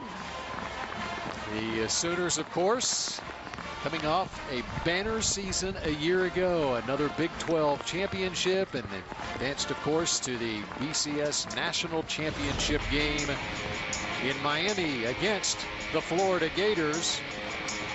Bob Stoops' team once again in a national championship game. And yes, Nick Harris with a big defensive play for the Sooners right there. But people forget, they know who eventually won the game, but how close it was until the very late stages of this game. 24-14 Florida win over Oklahoma. Well, Bill, you look back at that and you're exactly right. No one wants to hear that, particularly since Bob Stoops' teams have lost in championship games. However, this was another game that was similar to some of these other losses. They have it down at the end of the first half, and if they can stick it in, they end up getting the interception. But if they can stick that in the end zone, you go to the halftime locker room with momentum, and I think Oklahoma wins that game. Still late in the game. They're still in the ball game and have a chance. But it's an outstanding Florida team, deserving of national championship, but Oklahoma was right there. And statistically in the first half, it looks this way as the Sooners ring up 17 first downs, just one for Idaho State. 105 to -15 rushing, 235 to 13 passing, total yards 340 to -2. The number there I marked was 235. That's what Landry Jones has done here in the first half, Bill. 12 of 19. He's been finding Ryan Broyles mostly, but you got to remember, I was talking about the fact that, you know, sometimes it helps to have a little bit of wetness out there for the quarterback and receiver, but it's getting very wet, and this guy threw it very accurately. He threw it on the run, he threw it from the pocket, threw a variety of passes, and I think that the biggest question coming in was what could he do? I think he's answered that. And I think also the biggest question going into the second half of this game now is how does Bob Stoops and the coaching staff handle things as far as playing time, especially considering the conditions and also up 41-0, but also considering the fact that Landry Jones needs as many snaps as he can get. Yeah, they're in a quandary really, because the biggest curiosity I have is Drew Allen, who is a great looking prospect, a freshman out of San Antonio, and there you see Landry's numbers, 235 for 3 touchdowns. But Drew Allen, are they going to redshirt him? They're going to play him. A lot of people are saying you got to play him, because if Landry Jones gets hurt and plays against Tulsa next week, then you got to have somebody to come in and play. That's assuming Sam Bradford doesn't. But you're right, because you can't go score 80 points. That's nasty looking. It's a run up the score deal, even though it wouldn't be. But you got to let your guys play, because there's so much improvement that they need to make. And then the question on running backs. Do you have DeMarco Murray? Do you have Chris Brown play in the second half? I would think game, probably a little bit. Yeah, I think Jeremy Calhoun, who made a tackle on a special teams unit a little bit earlier, I think he'll probably get a lot of action. But these guys that haven't proven themselves, or guys that played poorly last week, you've just got to let them get some reps out there. There's nothing like game reps. One guy who has not seen any action so far is that guy, number 16, Jarrett Huck, the place kicker for the Idaho State Bengals. He gets his first action of the game on the opening kickoff of the second half and sends it into the end zone for a touchback. And Jarrett Huck a week ago provided the lone points for Idaho State against Arizona State, and it was no ordinary field goal. No, it was a 55-yarder. In fact, the Sooners could have used him a week ago. Yeah, he had 3 yards to spare, right, on the 52-yarder. Was it a 52, 54, whatever it was. And Landry Jones will come out to start the third quarter. DeMarco Murray will as well. I'll be interested to see when they do put it up, if they throw it to someone other than Ryan Broyles. They've got to establish someone besides him. Kenny and Caleb are the other wide receivers. And lots of running room for DeMarco Murray. Makes a cut. And look out. Past midfield and down to the 43-yard line. Big time run by DeMarco Murray, who has to make those plays for the Sooners to get there this year. What I was really hoping to see was him have some green grass between himself and the goal line to see if that hamstring would hang with him and let him really stretch out. You know, his strides aren't quite as long as they normally are, but a terrific run nonetheless. Runs through a tackle there, and another terrific run after getting 38 on the first play of the second half. There's another 16. So 54 yards on 2 carries for DeMarco Murray in the second half. Now Chris Brown in there at running back.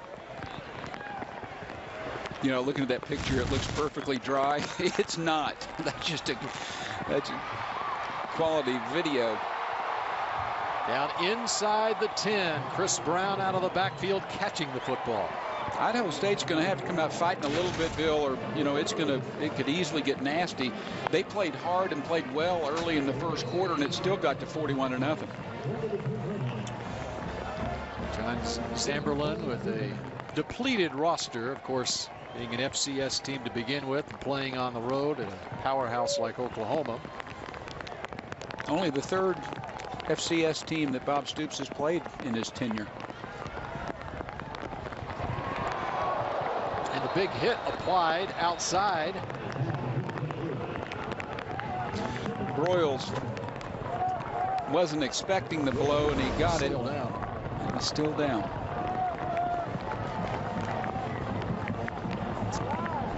Led right into the hit by Michael Wright. Couldn't hold on to the football. And now he's back up is Ryan Broyles. Raining harder here in the second half than it did throughout the first half. Moses Madu in for his former high school teammate. And into the end zone. Easy as that for DeMarco Murray. Takes all of a minute 16 to make this a 47-0 game. 3 carries for DeMarco Murray on that 80-yard drive. Not much defense there. Good blocking, though, up front by the Sooners, and also Moses Madu. There you see him, number 17, just came in for Broyles. Terrific block by him. And Murray with 3 carries for 63 yards on that drive. Stevens on for the point after. Missed one earlier. Hits this one, and it's a 48-0 lead. Just a minute 16 into the second half of this game on a soggy night in Norman, Oklahoma.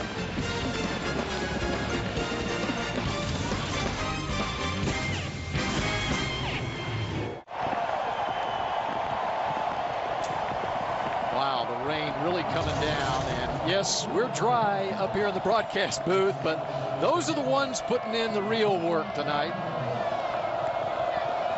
And Oklahoma fans sticking around in the second half. Get some great seats here in the second half if you're sitting up in the upper deck. You know, these are your best fans. When you're a player, those that boo, you don't ever want to see them again. Then you've got about 20,000 or so that sit on their hands quite often. And then you have the rest of these guys. And those are, I mean, it was loud here just a moment ago.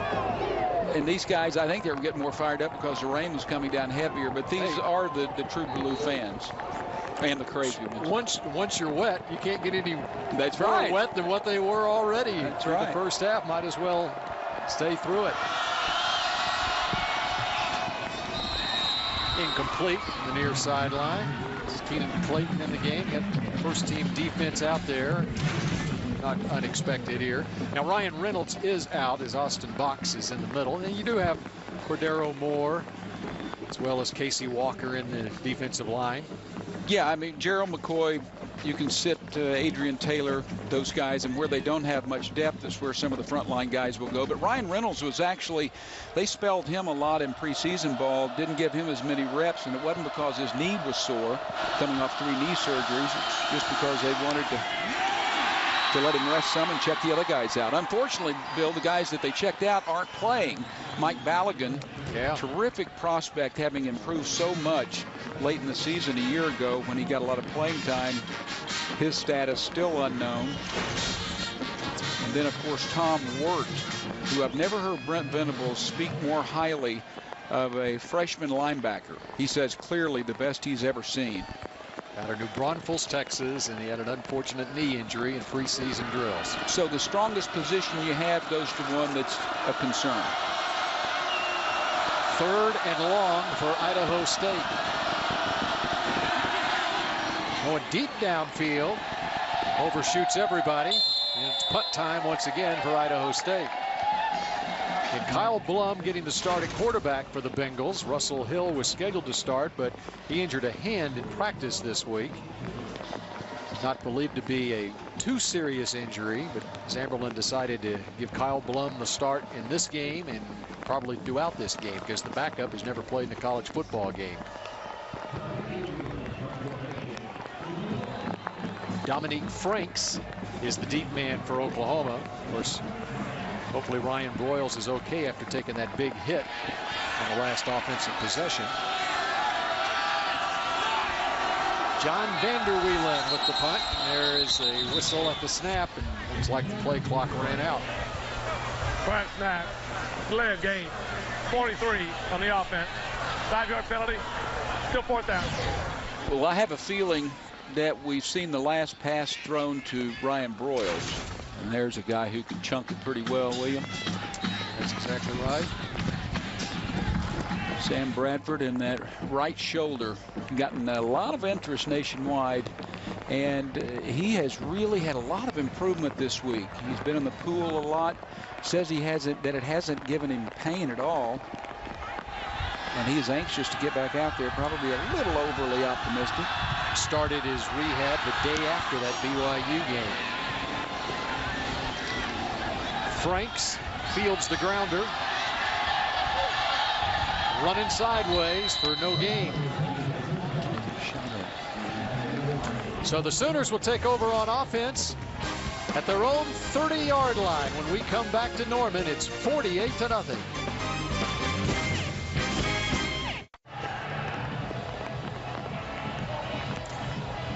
With 12.5 minutes to play here in the third quarter, 48-0. The Sooners of Oklahoma lead Idaho State. Next week, the Sooners will be hosting Tulsa.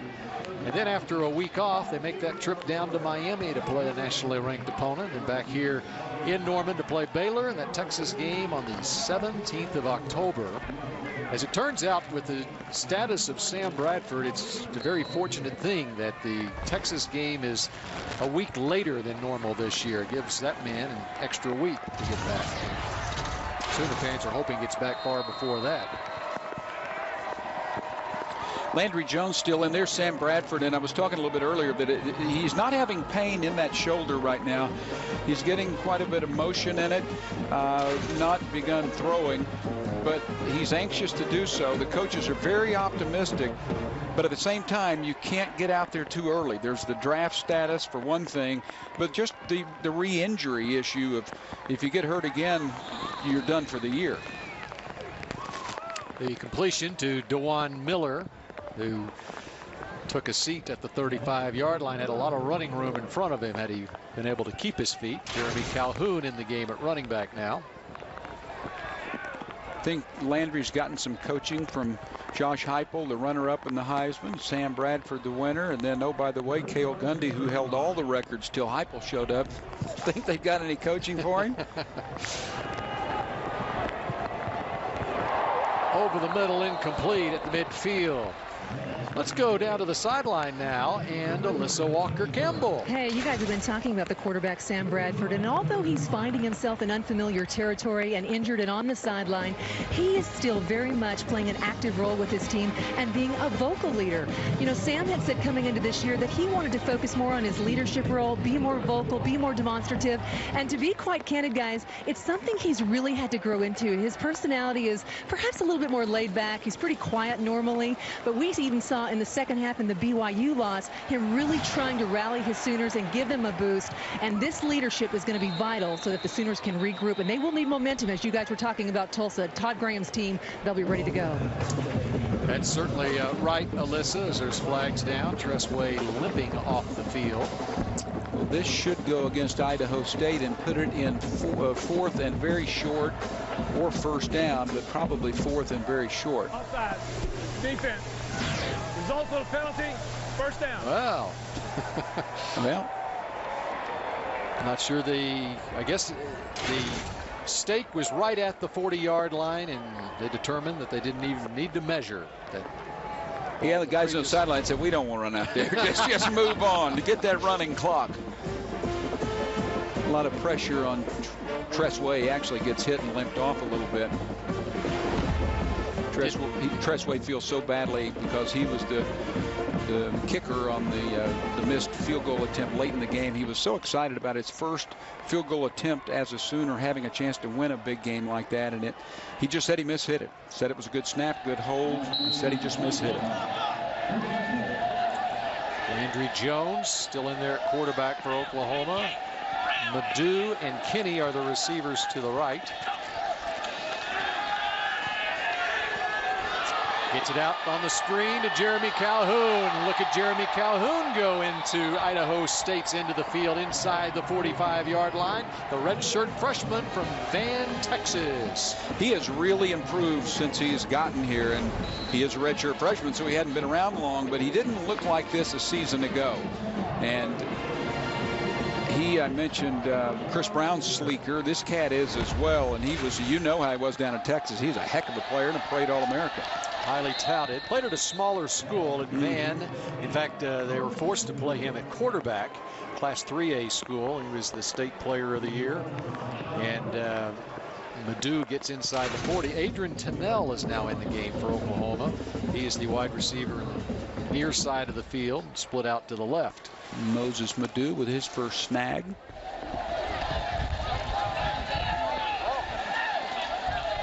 So from the 39. And off target that time to Jeremy Calhoun coming out of the backfield. Well, they're not going to throw it downfield unless it just becomes obviously wide open. So they're going to keep it underneath. That ball must have slipped. Dwan Miller missing a catch a moment ago. That's one of those things that they're going to have people come through, and he dropped one earlier on this series, number 24. Three receivers to the right this time as Jones throws deep downfield over Moses Madu, just beyond Moses Madu. And it's going to bring up a fourth down. Pretty good throw by Landry Jones. He knows he's coming back to Madu to the right side. Actually has him open. Tough catch. In fact, it's an impossible catch, but not a bad throw. Josh Heupel talking with Landry Jones on the sideline as Tress Way, the left-footed punter, sends one near the goal line. It's on into the end zone for a touchback. And Idaho State will take over at its own 20-yard line as the Sooners lead this one 48-0. The Sooner Scooter. They excited about things or You're what? winning.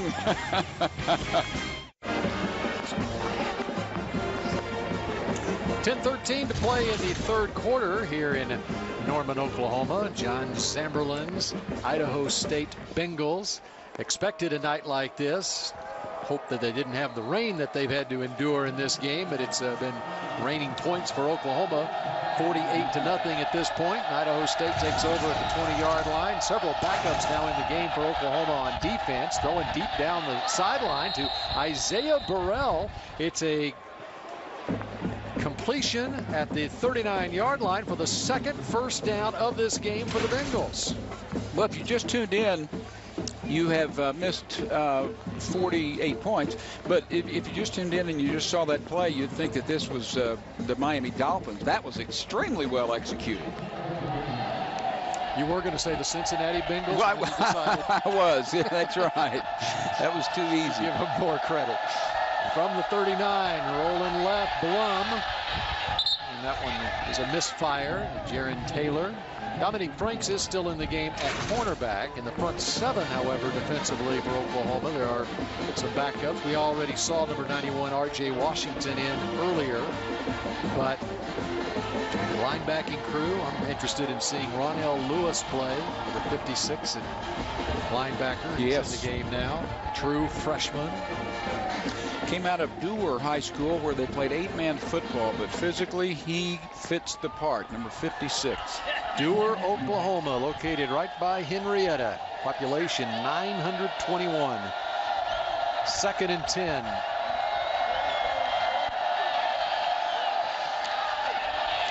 And Idaho State starting to move that football out to midfield at the 50-yard line. That was Burrell again. Demontre Hurst gives him quite a bit of cushion here. He's the boundary corner, and he's the one we were talking about earlier that Bob Stoops is so high on, and all the coaches. But he's playing off a little bit, and a good throwing catch. And Demontre Hurst, the true freshman from Lancaster, Texas. And Dean, you mentioned it on one of the first kickoffs of this game. He was noticeable on kick coverage a week ago, coming down that left side and a couple of tackles on special teams, and you could see his speed on the kick coverage against BYU. Got a timeout, Idaho State here. You know, we talked about it with Joe Castiglione at halftime, the Oklahoma athletic director, but yes, phase 4 here at Oklahoma Memorial Stadium is complete, just completed last month, and that includes a more spacious locker room area. Does that locker room remind you at all of the locker room that you had at Owen Field in the 70s here? Well, I lockered next to Gary Gibbs one year that we overlapped, and all I know is that we sat on each other's lap, I think. We were so close together, and it smelled like a barn at the Kentucky Derby. Now I think they've got a little bit better situation. You know, the one thing that's impressive, though, about the facilities is it's an ongoing process. They don't stop. It's a million here, a million there, and by the time it's all done, every sport has had a significant upgrade. From midfield. That time breaking on the ball is DeMontre Hurst as the intended receiver Jaron Taylor falls down. And it's a 2nd and 10 at the 50-yard line for Idaho State.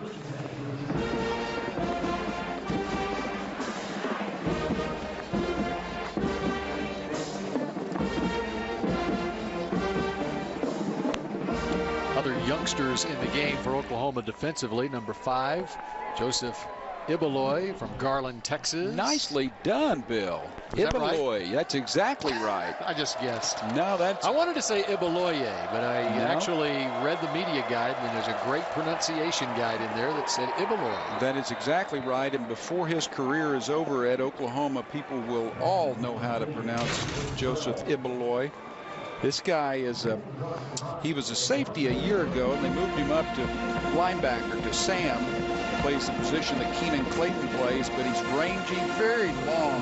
His great length is 6'3", 208.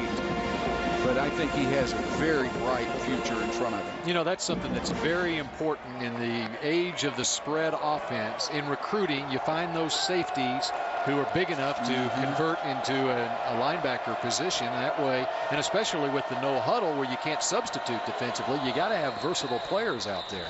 Well, that's what they did with Clayton, right? And now Ibaloy. He'll find a way on the field.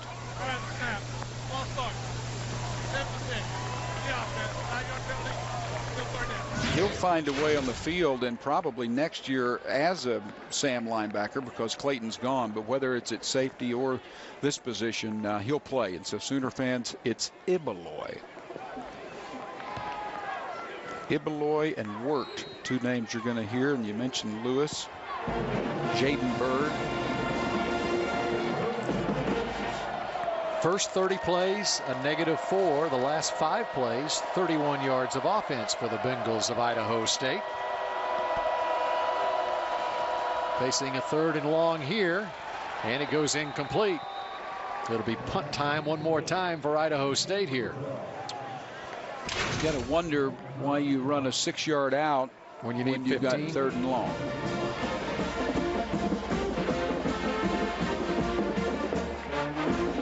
Tell you what, it'd be tough to be a player at Idaho State right now.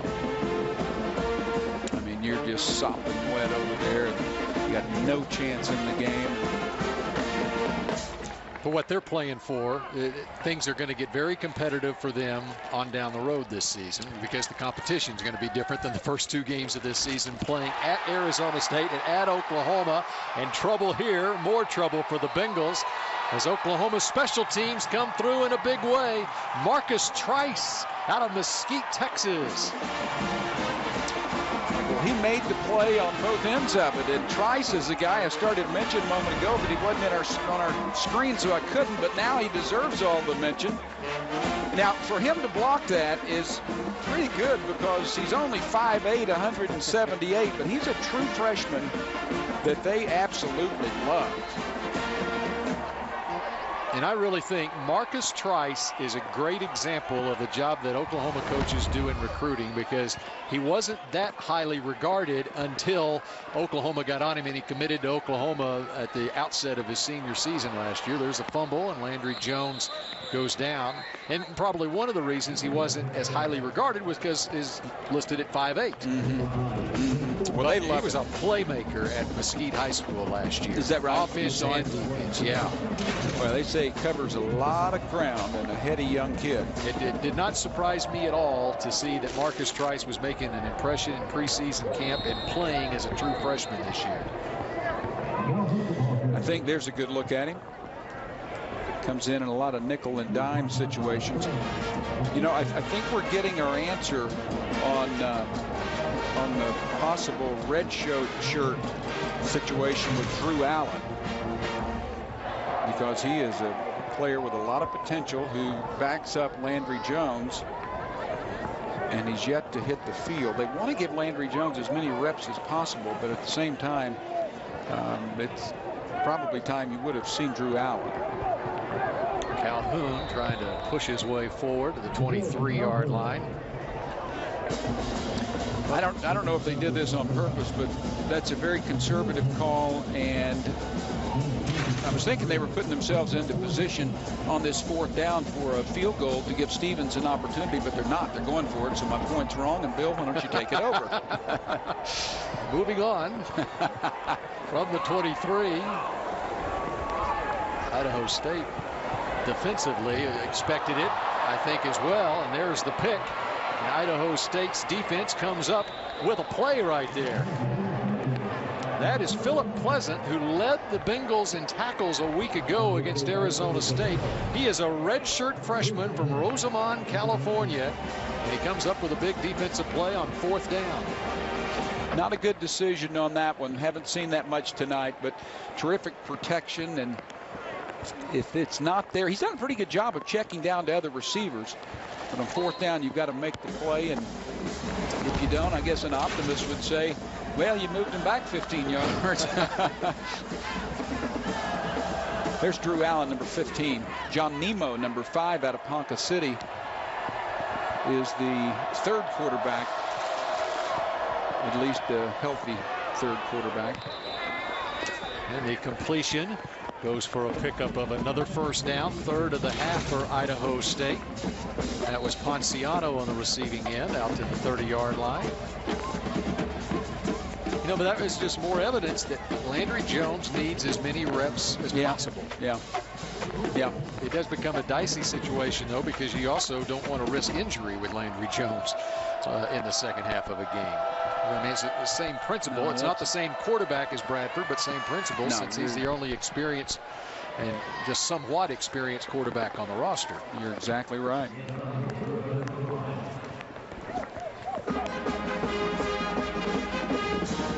Mentioned Jamarcus McFarland earlier. That's Hibbeloy again, but Jamarcus McFarland is a tremendously talented young player. He is number 97. Right there. One of the scouting services had him rated the number 2 overall recruit in the country last year out of Lufkin, Texas, same high school that produced Des Bryant, wide receiver at Oklahoma State.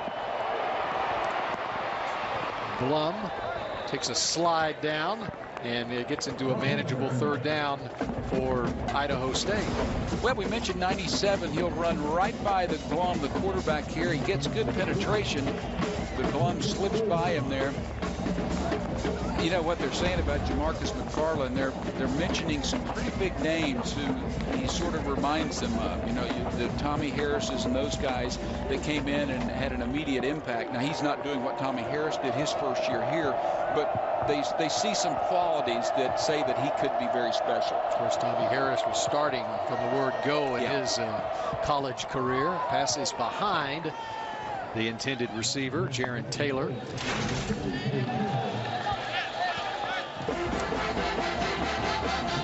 92 there is Stacy McGee out of Muskogee as they're coming off getting ready for a punt. But that guy is another one they're looking at very closely. He came in with Jameel Owens, who is not suited up tonight, the wide receiver. A lot of people thought that Owens was the big recruit. Well, the Sooners knew all along that McGee might be, and if he puts on some weight, they think he has big upside.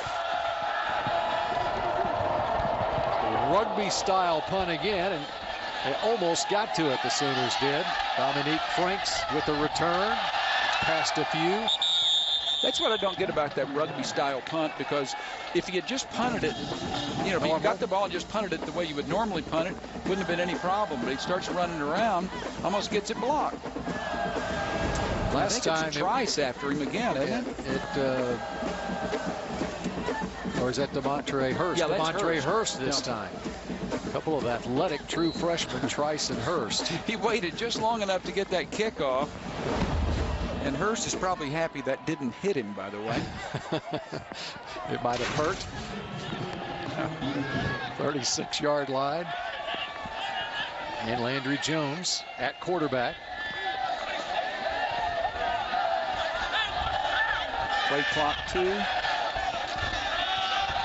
And Jeremy Calhoun gets out near midfield. Or actually, that's Jonathan Miller this time. There's another true freshman right there from Garland, Texas, Naaman Forest High School. Miller. You know, I like the fact that he had a chance to bounce it out, felt he wasn't going to go anywhere, so he just went north and south. Play fake, roll left, throw downfield, incomplete. Nice coverage downfield for Idaho State. George Ortiz with the coverage on Adrian Tennell. Bring up a second down. Trying to get the ball to some of those receivers who didn't have as many opportunities in the first half, but are going to have to play. And when I say play, they're going to have to make plays that you can rely on. Jones had a big first half. Not so much here in the second half with some of the backups in there, but some of these backups were starting a week ago. At least one was in Tennell. And nothing there this time for Miller. Hayburn has gone all the way, I believe, at center. I know Brody Eldridge hasn't, and that was one of their biggest questions coming in. If they could get enough production and keep Hayburn healthy.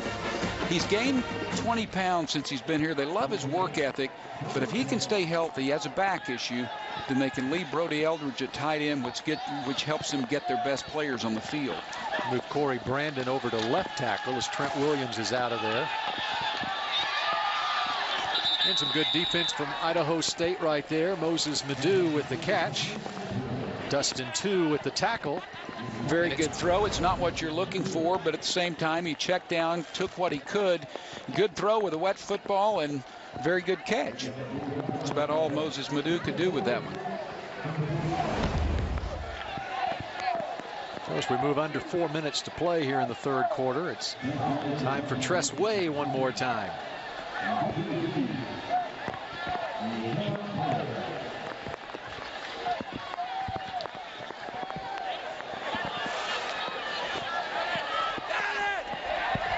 Now inside the 10 at the 5-yard line, and Brandon Caleb has it at that point. Mike Nall ended up being a good punter for Oklahoma. He's gone. Exhausted his eligibility last year.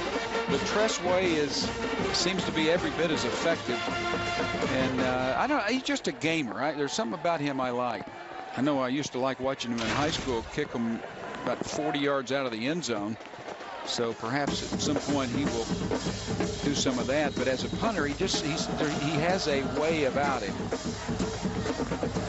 Just a freshman. Has a way about him, does he? He does. Sorry. I caught that. It took me a little time, but I caught it finally. Even if it probably wasn't intentional. And Clint Nickram, who is the starter at running back. The Bengals don't go very deep at running back. They've got this guy Nickram as well as Ben Laporta. I wouldn't say depth is a strength of the Bengals. Well, now you're up against these fresh legs who want to make an impression defensively for Oklahoma, and they are talented players on that Oklahoma defense. Just not a lot of experience out there right now. working on getting that experience right now. 2nd down and 7.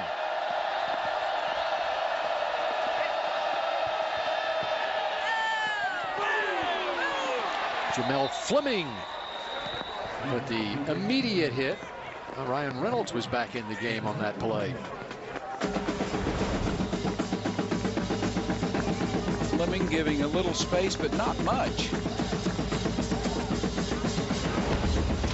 And another 1st down for Idaho State. They move the chains out past the 15-yard line. Javon Harris out there, another one of the true freshmen at strong safety, replacing Proctor, number 30. They're high on a lot of these young kids in the back end, and they're paper thin, so these guys may end up having to play a little bit. Going deep downfield. Good coverage down the near sideline. Very good coverage. Demontre Hurst. And those are the kinds of things that you only get when you come out. You want to see what a guy can do in games. And now this play doesn't mean much, and he throws it out of bounds. But at the same time, you've got to defend the guy. And this is excellent coverage. And I don't know of a player besides perhaps Wirt that they're higher on as one of the incoming guys. I mean, this is someone that they really like. 5'9", 165 pounds, Demontre Hurst. Well, and Trice is about, I mean, he's shorter than that, but they think the world of him, too. Pass goes incomplete. Yeah, Trice, 5'8", weighs a little more. 178 is what they list him at. He's number 13. This guy, Demontre Hurst, number 19. I think you look at this Oklahoma defense, the mainstays, and you say, where are they vulnerable? I don't see a whole lot of spots. I think that Ryan Reynolds at middle linebacker, his speed going sideline to sideline is an issue. When you get him playing kind of in that box, he is an extraordinarily gifted player. That's probably one area, though, that teams will try to exploit the Sooners. On 3rd down, Austin Box with the stop at the 19-yard line. The other thing that the coaches consider is where are they vulnerable in case of an injury. And you've already mentioned the Balogun situation with the NCAA and whether he would become eligible or not, but they got to see guys inside in case Reynolds did go down with an injury like he did in the 6th game of the year last year. Well, there's Bob Stoops. Has to be pretty pleased with what he's seen, but I think Bob would go with Austin Box, bringing him back over, number 12. That's not the exact answer maybe that they would want. They probably want Ronell Lewis to come along and be able to jump into that mix, but they really want Mike Balogun. Running room for Dominique Franks. Flag. It's fun to watch Franks run down the sideline, but as Dean mentioned, there is a flag back at the 40-yard line.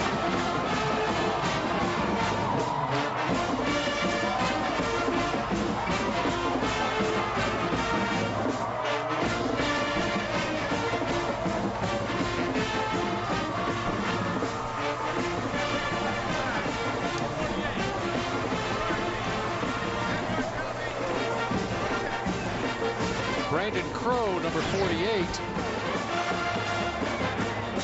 With the illegal block in the back. You know, people always say, man, if they hadn't had that penalty, it would have been this or that. Well, many times the reason might not have happened. Yeah, right. Brandon Crow is a gentleman who getting a little earful from Coach Stoops, but he played middle linebacker last year when Ryan Reynolds went down against Texas. He's now a fullback. There you see it right there. Well, that's a pretty lame call.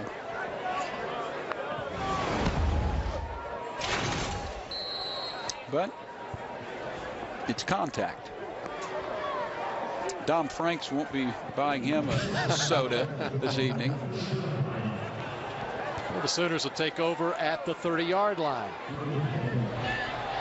And Jones in there under center at quarterback. Slipping through for about 3 yards is Calhoun back in at running back. 2nd down and 7.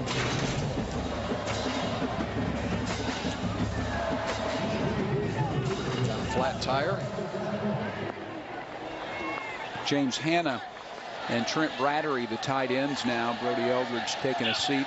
Been down for a while, actually. We approach the end of the third quarter. Flip it out to Calhoun. Calhoun wisely stays in bounds.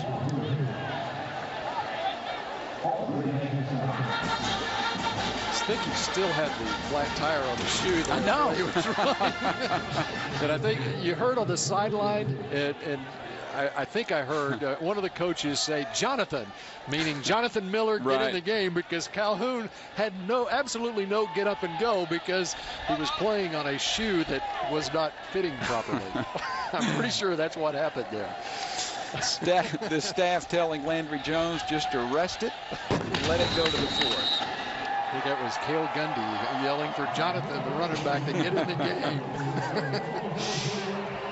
Not much going wrong for the Sooners in this one as we go to the fourth quarter. It's 48-0.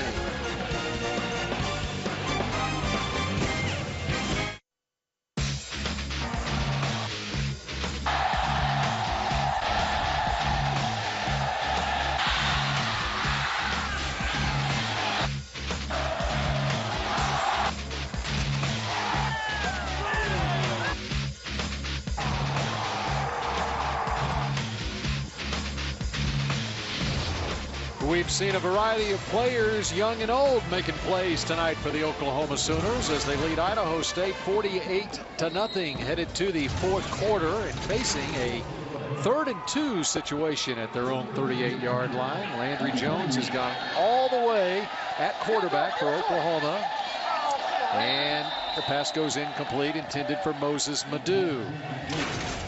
What's your assessment there, Dean? Rolling right? Well, that's the play you want to call. You want to put Landry Jones in that situation. Not an easy throw. You want to see if a guy can convert it. Not the easiest throw, not the best pass, and not the best catch. So other than that, it was pretty clearly defined. But it's a good opportunity, really, for Kevin Wilson in a 48-0 game to run plays to kind of see what in a game situation Landry Jones is comfortable with. Well, and you're not threatening to go score. I mean, Oklahoma could have won this game 100-0 and might yet if decisions like that continue to be made. Idaho State's been in a hole throughout the game, and they dug themselves a little deeper in the hole right there as Jaron Taylor with all sorts of problems there on the punt return.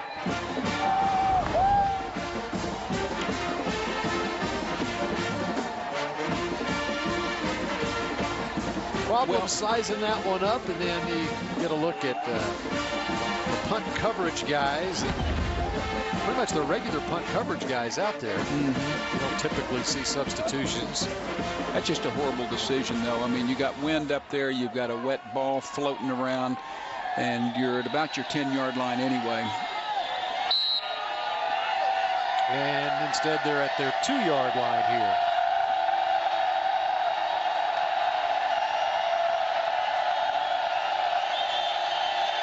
Deeper handoff than we saw earlier in the game, and Clint Nickram trying to get out of the end zone, but unable to get out of the end zone.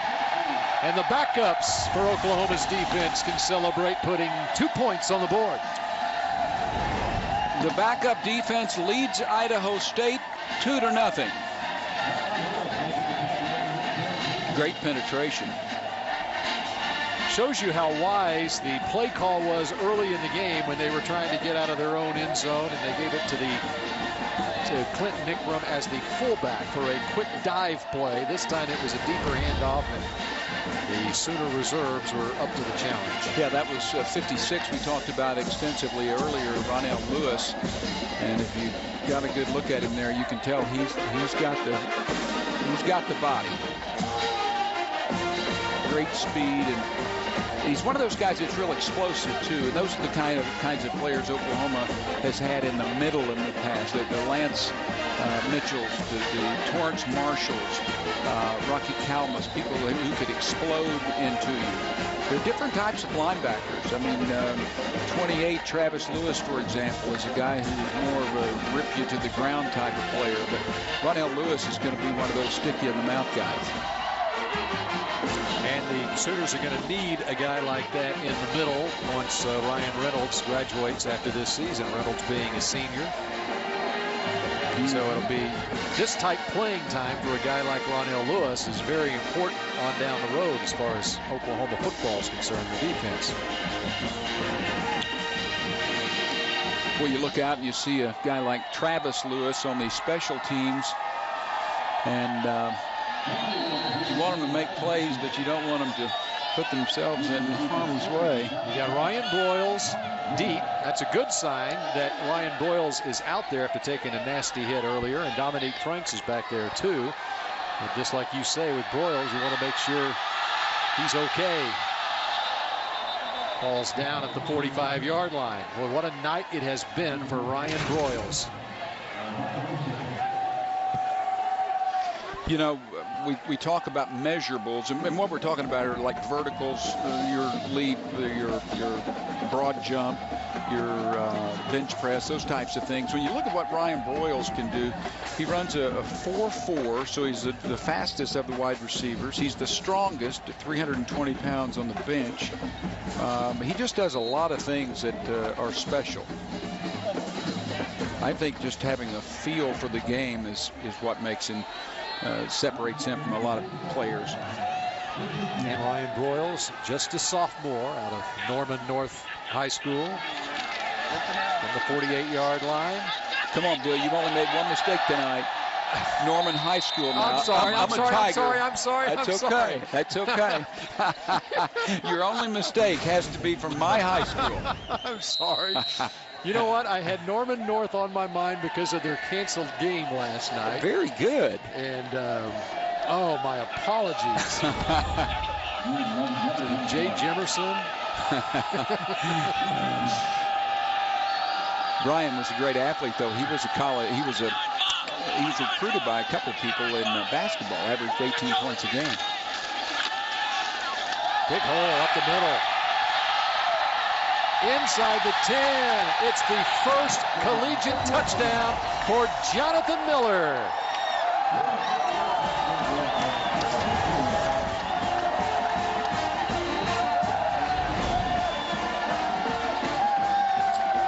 Jonathan dreams of this, and he makes the most of it. He's able to bounce it outside, and he was one of the higher recruits, or he was ranked by Rivals.com as one of the better running backs, and number 41 overall in Texas by Rivals. Let me tell you, in Texas high school football, if you get named to the first team super team in Dave Campbell's Texas Football Magazine, which has been published for now 50 years, what a great man Dave Campbell is, lives down in Waco, then you're doing something special. And Jonathan Miller was a first team super teamer out of Naaman Forest High School. I didn't know that. Definitely was. And there you see why. Almost lost it right there, but he finds the end zone.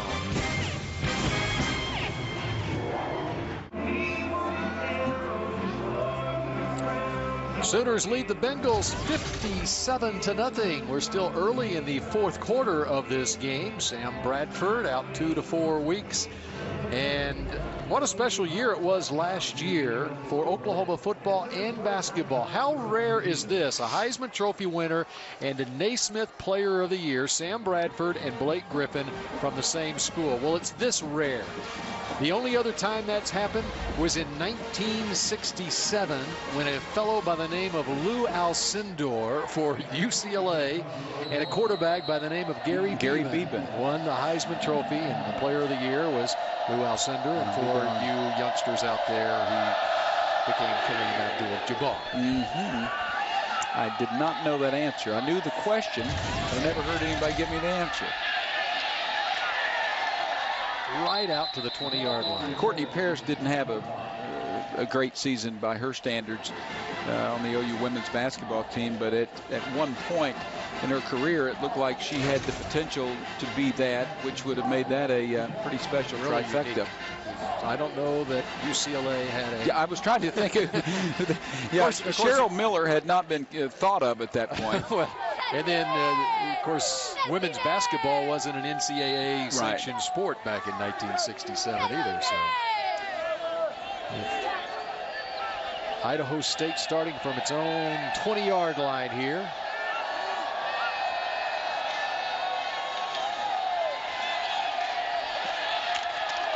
Big hit at the 24-yard line. Ronell Lewis in on the stop on Laporta, the running back.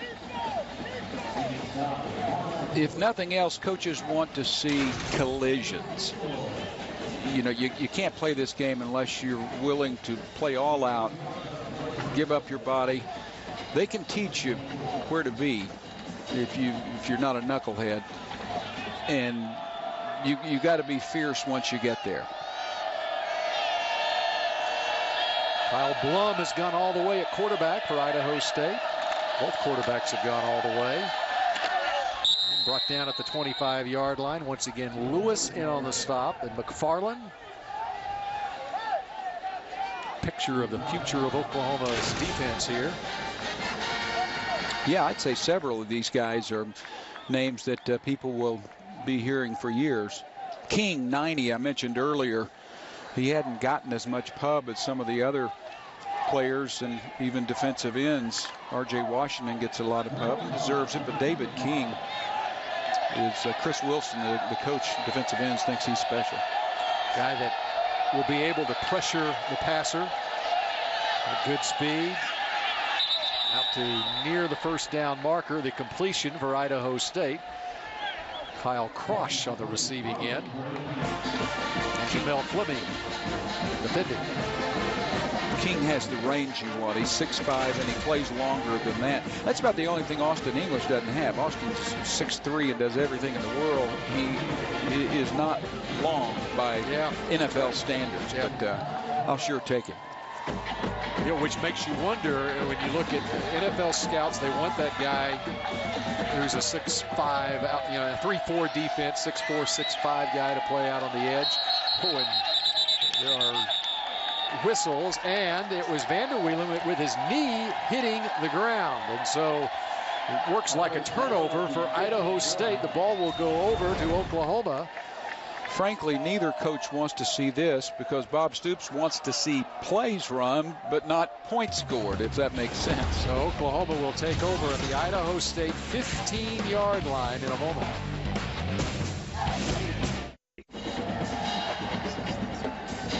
What a night it has been here in Norman, Oklahoma. Still a lot of football to be played. We're still early in the fourth quarter, and the Sooners with Landry Jones at quarterback, and more with each possession. We're getting our question on the backup quarterback answered, because we have not seen Drew Allen tonight. It looks like they want to keep that red shirt on Drew Allen as long as they can. And Landry Jones back out there. Well, which tells me that they expect Sam Bradford to return soon. And whoever's quarterbacking next week's probably going to have to go quite a ways. I think Tulsa's pretty good. Jeremy Calhoun breaking some tackles and getting to the 10-yard line.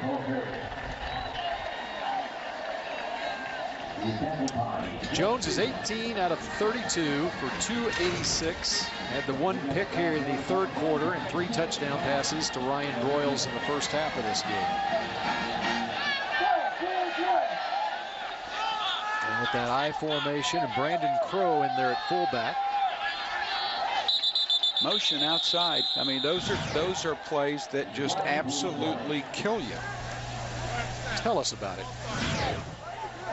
Well, Trent Rattery moved. There were 2 tights on that, just conventional I formation, as you mentioned, and you know, it's not crowd noise. It's just you cannot do that. It got them beat in the first game of the year, and who knows what a loss will end up being if this team rallies and plays to its potential. I mean, what does the one loss do to you, and why'd you lose? It was the penalties. Calhoun runs over a man at the 5, another lost helmet, and at the 2.5-yard line is where Oklahoma will have it. Were you down in Arlington last week in the press box early in the game? So you weren't outside to hear the crowd. I was wondering if the crowd noise had anything to do with the false starts on the first possession of the game. Well, some of them were silent counts. Yeah. You know, so sometimes the opponents will it's a penalty if the defense barks out signals, but I never heard anyone complain about that. Yep. virtually untouched into the end zone. Jeremy Calhoun, like Jonathan Miller before him, has his first college touchdown. Well, I think Idaho State needs to work on its offense, but they also need to work on chin straps, because I've seen 4 helmets rolling around tonight. Calhoun easily gallops in. Lepak, number 51, does a nice job.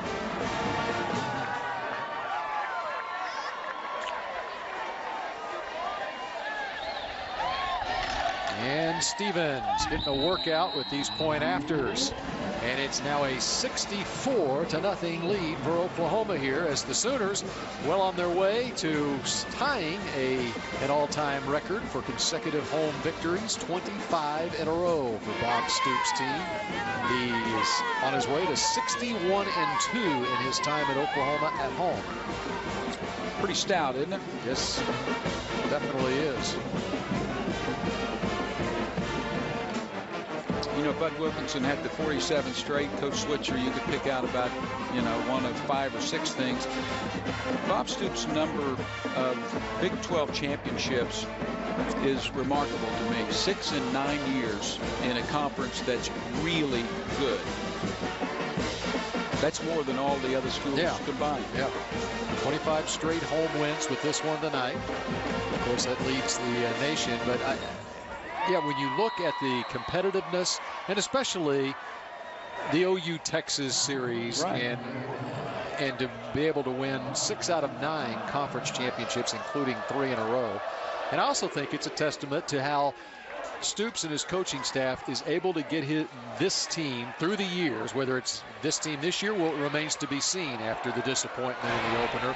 After they stub their toe early in the season, to be able to regroup and then run the table. Yeah. And that's going to be the real test this year, is whether they can do that after stubbing their toe in the opener against BYU. Well, I have a feeling the coaching will be there. I just have the question, are they good or not? They've got several questions that need to be answered. Some were answered or are on the way to being answered tonight. But you got players who just haven't been tested, especially against stiff competition. They still haven't been tested, and they'll be tested next week. People around the nation discredit Tulsa. Yeah, when you look what the Tulsa program has done, first under Craig Thorpe and now under Todd Graham the last few years, they've been making bowl and getting bowl wins the last several years too. Well, it's a challenging schedule. Coach Switzer used to say, how do you win championships? You recruit and you schedule championships. But this is one that'll be a challenge. Miami is a double challenge. Baylor is no gimme, even though you have them at home. Texas, you know about that one. Kansas is a quality club. You're playing at Nebraska, at Texas Tech, and then Oklahoma State. There just aren't weeks off. Texas A&M got off to a good start last week against New Mexico. It was a sizable loss that time. Austin Box with the stop. And getting back to Tulsa next week, well, the folks up in Stillwater saw what a non-BCS, a team from a non-BCS conference can do. Come into your home turf and put a loss on you. Well, it's got to be a devastating loss to the Cowboys. Now, they do have a favorable schedule, and they have really good players. But after beating Georgia, you can't let this Houston game slip away, and they did. So it'll be interesting to see how they rally. 3rd and 17 for Idaho State. Comes the rush, and down goes Blum, and there is a flag. And we saw some of the speed of that edge rusher, David King, the redshirt freshman from Houston there.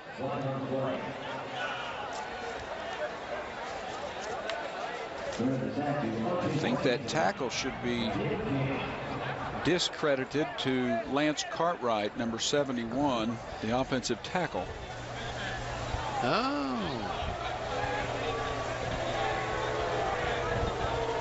You say 91? R.J. Washington? Yeah. There you see R.J. Washington.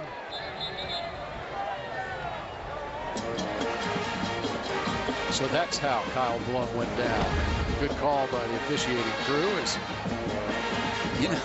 You know, it's easy to say you just can't do that. You got to don't do that. I've never been in that situation. I have no idea what it's like to have a chance to grab pull somebody someone by down the and face they're mask. slipping away. Yeah.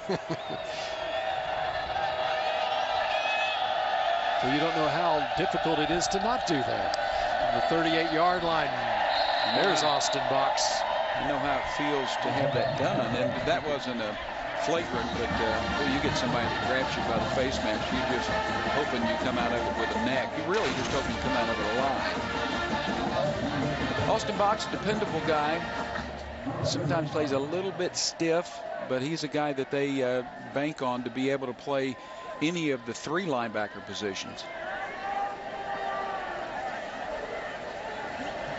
Guy who played a variety of positions at Enid, including quarterback, running back, wide receiver, free safety.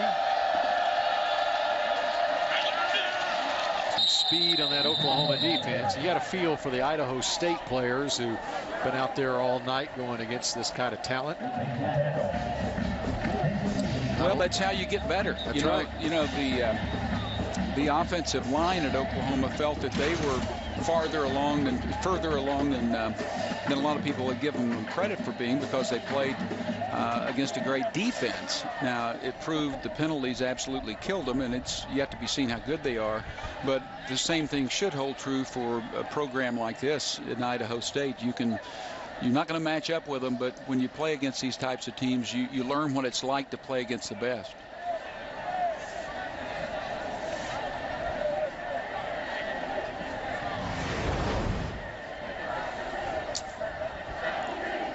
Nickram, the ball carrier, but it was Isaiah Burrell, number 6, who went down as a whole host of players fell on top of him. Hopefully he's okay. He's being attended to. 64-0 in the 4th.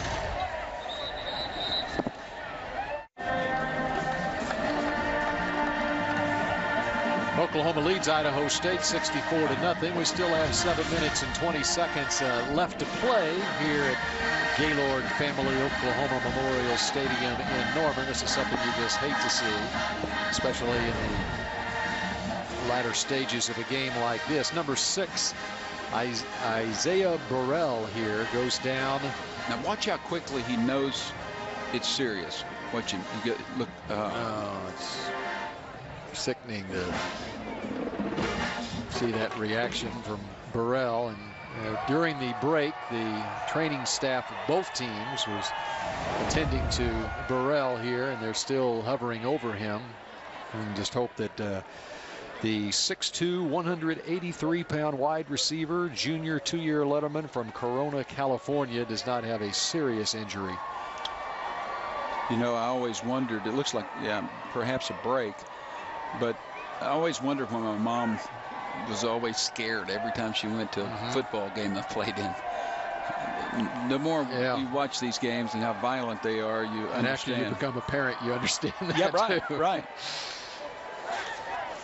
You know, talking to the Idaho State people, the wide receiver position in particular is one for the Bengals that does not have a lot of depth. Isaiah Burrell had 56 receptions last year, one of the 2 starting wide receivers for the Bengals, along with Jaron Taylor. Sooners playing Idaho State here. Last night, Colorado lost at Toledo. Today, Iowa State lost against its cross-state rival Iowa. Nebraska a winner over Arkansas State.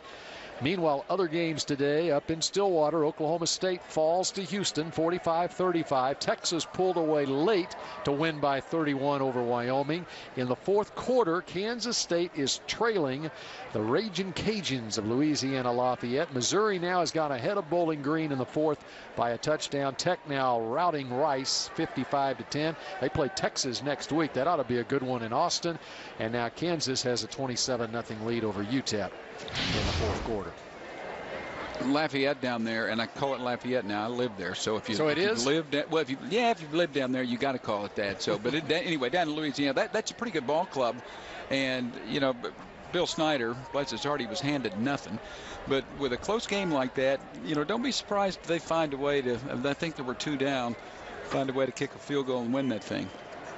The guy can coach a little bit. Yep, he can, and he just got a contract extension announced yesterday by the folks at Kansas State.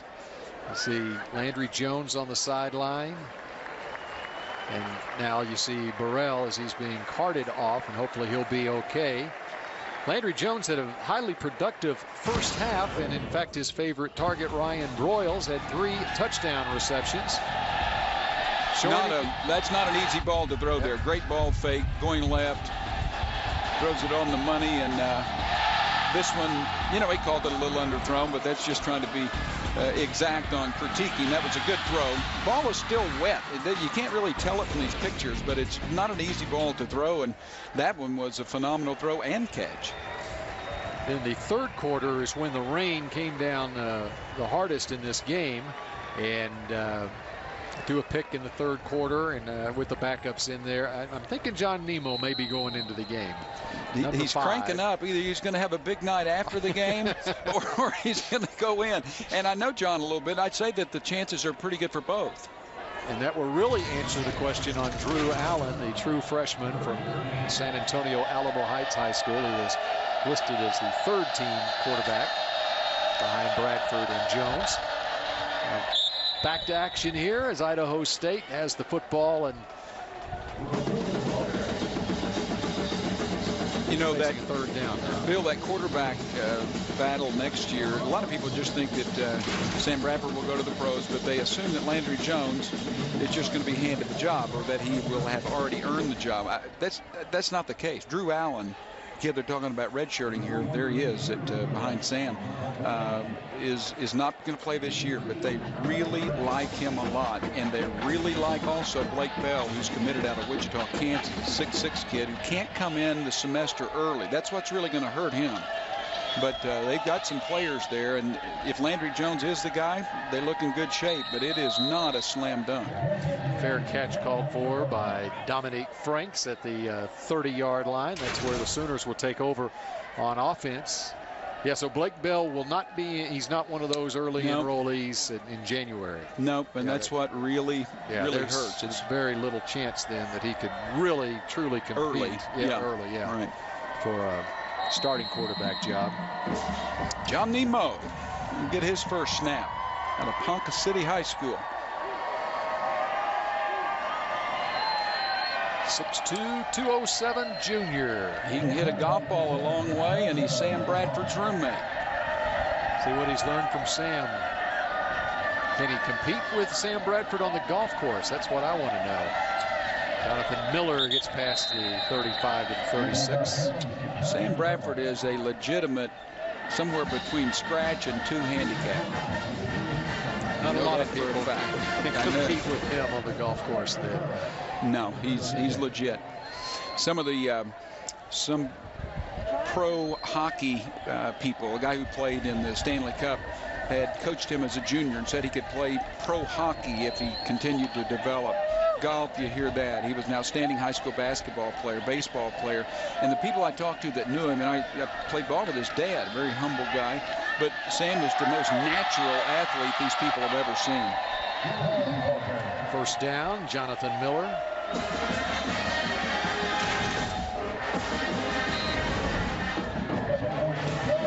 Watch that offensive line come around. Hayburn continuing to play well. Was that Lepak? No, that was Lepak. Yeah, Lepak at center now, number 51. It was still a good play. Just had the wrong guy. Well, it's at 51, 61. They look very similar. They do have, I believe, Jarvis Jones is in there at right tackle. And not much that time. There's not a lot of depth up front there. Boris Jeffries in the lineup, number 72. He's playing left guard. You got Brandon out there, and he, of course, started at right tackle last week. And in the second half of this game, he's moved over to the left side, Trent Williams' position. Number 70's number was called out quite a bit last week. I know that had to be painful for him. false start, a holding or two. Corey Brandon, though, goes 6'7", 310. He's a junior who looked like a stud. Yeah, he looks in the spring, and then in early ball here in the fall. And then just that first game just came undone. But I know you don't give up on a kid like that. He's got too much athletic ability. Well, I know Oklahoma fans are sitting there going, okay, could have just played Idaho State the first week, get a preseason game under their belts, and then play BYU. And maybe some of that false start stuff would have been out of the way. But well, you know, a lot of people are critical of starting with a game like that. But, you know, the point is you're a 3-touchdown favorite. If you beat a number 20 ranked team, a team that's going to win a ton of games during the year, you're going to get a lot of credit. John Nemo, welcome to college football right there. Got a big hit from the blind side. You got to feel it from the backside. You also had to get a little bit of blocking over there, as that's a bust on double teaming up front and then missed the backside. Jared Nash, junior college transfer from Glendale, Arizona, with the big hit on Nemo. Bill, where I was going with that scheduling, though, it's easy to second guess now. Why do you schedule that game? But you're supposed to win that game, and it's against a top 20 team that will end up probably in the top 20. So as Joe Castiglione has proven throughout the years, last year maybe the most notable time, if you have that strength of component schedule, or that strength of schedule component working in your favor, you're going to win a lot of close battles to get to a BCS championship game. Now the Sooner defense comes up with the sack. Ronell Lewis, man we've talked about a lot here in the second half, in there.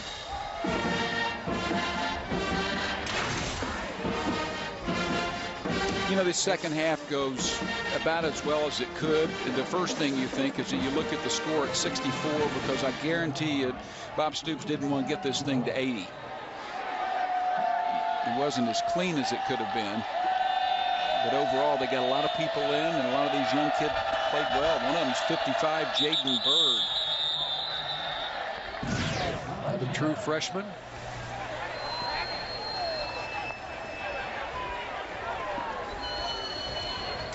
They'll back up Idaho State here.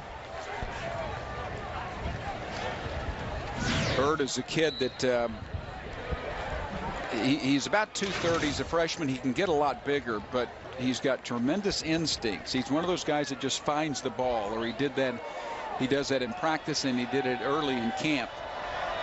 He's one of the 5 or 6 kids that they like a bunch of those new kids, but they really think he can be good. Well, there's a number of true freshmen getting an opportunity to play tonight. Another linebacker in there. You see Jaden Bird there. We've talked about Ronell Lewis, 56, and 31 redshirt freshman Daniel Franklin in the game. There you see the linebacking trio in there.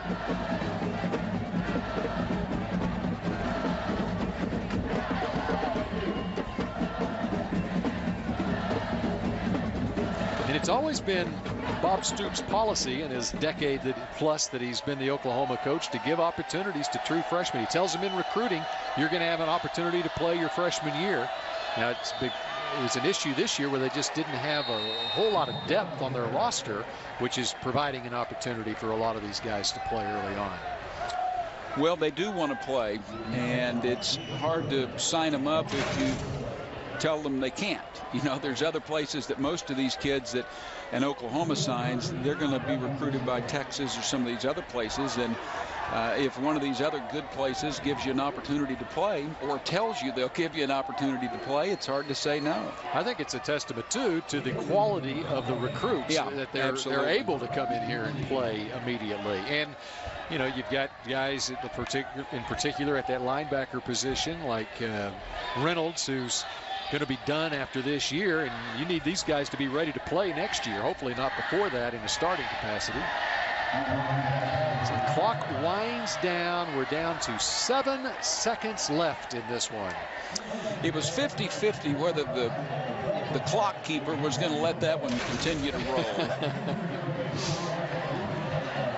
Kudos to that trio, or I guess that duo there for a second, for hanging out, huh? Or hanging in there, rather. They're having fun, and the rain kind of let up here in the fourth quarter of this game. It was a 41-0 lead for the Sooners at the half. They've tacked on another 23 points here in the second half. And these stands were basically full right up until halftime. There were some empty seats in the upper reaches of the stadium, but they saw this Sooner team get on track for the 2009 season after a disappointing start a week ago, and this one is in the books. You know, Idaho State has a total rushing, the number of total rushing yards they have through 2 games is minus 27. Minus 5 a week ago, minus 22 tonight against Bob Stoops' defense. Total yards 44 for Idaho State after getting 37 a week ago against Arizona State. The Sooners with up near 600 yards of offense in this one. 564 yards of offense, more than 300 in the first half, as Landry Jones is 1-0 as a starting quarterback in his Oklahoma football career. Well, that's the most important thing. I think one of the other most important things was that number 85 became a star. He's been a really good player in his year plus as a freshman. I mean, he reached his potential, but they needed someone to really step up, and Ryan Broyles did. And let's go down to the sideline. Alyssa Walker-Campbell. Congratulations, Coach. Again, complete offensive domination. You got to be pleased with his performance. Well, as I said at halftime, I understand we're going to have tougher foes as we move on down the road, but I just appreciate the clean play of our players, of not having foolish penalties, executing properly, taking care of the football, especially in these conditions. So it's good to see us at least attempting to do what we're trying to do. Talk about the importance of this win as you guys prepare for Tulsa. Todd Graham's team, they're going to be coming here to Owen Field. And they've done a great job. We understand it's a big challenge, and our whole mindset is continuing to improve. And we made some progress from a week ago, at least in our fundamentals, and hopefully we can this week. Thank you so much, Coach. Thank you. We're going to go ahead and get Ryan Broyles in here. Congratulations. Outstanding performance. What was your mindset coming into this game? Because obviously that loss against BYU was very disappointing. Oh, yeah, definitely. Offensively, we want to come in here and be as clean as we can. We had a lot of penalties last week, so we just wanted to clean that up this week. One of the things that was so impressive is just Landry Jones. Here he is, a redshirt freshman. You guys look like veterans out there. You're only a sophomore. You guys were like a 1-2 punch out there offensively. Yeah, Landry, he's a great competitor, man. So we all have faith in him. He has faith in himself. So whatever comes our way, we're ready for it. Well, listen, you're a Norman, Oklahoma guy. Went to Norman High School. What's it like being literally here at home and having all your family and friends supporting you? I couldn't ask for anything better than that, man. Growing up here and seeing this from day one is a great feeling. Congratulations. Enjoy the win. Thank you. Bill, back to you.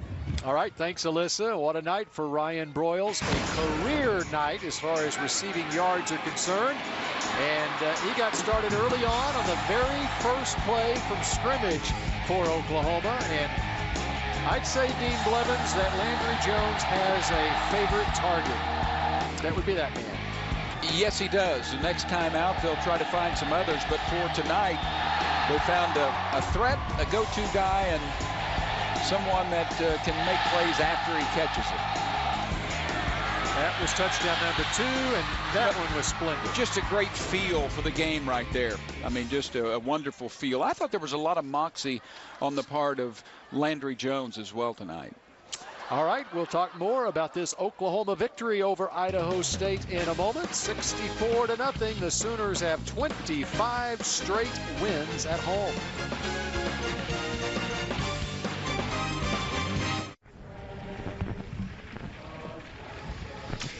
Turned into a great night here in Norman, Oklahoma. Perhaps not weather-wise, but you look at that scoreboard, a 64-0 win over the Idaho State Bengals for the Oklahoma Sooners, and it does tie a school record, 25 straight home wins. Bob Stoops is now 61-2 here in Norman in his time as the Sooners head coach. Bill Jones back with you along with Dean Blevins. And Dean, you just mentioned something about Landry Jones before we went to break, the moxie that he showed tonight. He did show a little bit. showed that tonight. Well, and he showed it a little bit the first game, but coming back tonight with some pressure on you, not that you're playing a good team, but you've got to perform. You've got to get ready to play the next game and show your teammates that you can get it done. And I just thought he had some pressure on him at times, and I thought he hung in there. I did think he had. I thought he had very good moxie about him. Also has a stronger arm than I thought. You know, and defensively, of course, it was expected coming into this game that the Oklahoma defense would shut down this Idaho State team. That's no surprise at all. But you see Gerald McCoy, he's going to be a dominating force no matter who he plays against this season. Who are some other defensive guys that stood out for you tonight? You know, I thought Austin English was terrific, and they just had pressure. They were in the backfield all night long. They overpowered this ball club as they should have. But I thought the linebackers were very, very active, particularly 28. Lewis is someone I think is very, very special. So I think that front seven was the group that excelled. Statistically, the Sooners, of course, get back on track this week. In fact, the first downs, 27-6. Rushing yards up near 300. Balanced offense there, passing up near 300 as well. And Idaho State only able to manage, well, negative 22 in the rushing department. Most of the passing yards came in the second half. In fact, they only had one first down in the first half, but nearly 600 yards of offense for the Sooners and well over 300 in the first half. Well, 1 of 14 holding Idaho State to that in third down conversions is very good. 4 of 13 is not what you want. And in the first game, I believe Oklahoma was 2 of 11, something like that. So that is something to point to. All right, and the Sooners are happy to get a victory, but obviously the competition stiffens severely on down the road. The Tulsa Golden Hurricane be here next week, and then you got to play the Hurricanes in 2 weeks after that. Well, Tulsa's a better ball club. You mentioned people around the country don't look at Tulsa that way. People around here do. You know, you watch these shows and they say, well, Bradford can be out here to here. They won't need him to Miami. Tulsa's going to score points on everyone. Now, how many they scored against Oklahoma, I don't know. They're better defensively, and they have some great special teams performers. All right, we've got more post-game coverage for you from here in Norman as we continue here after a 64-0 Sooner victory.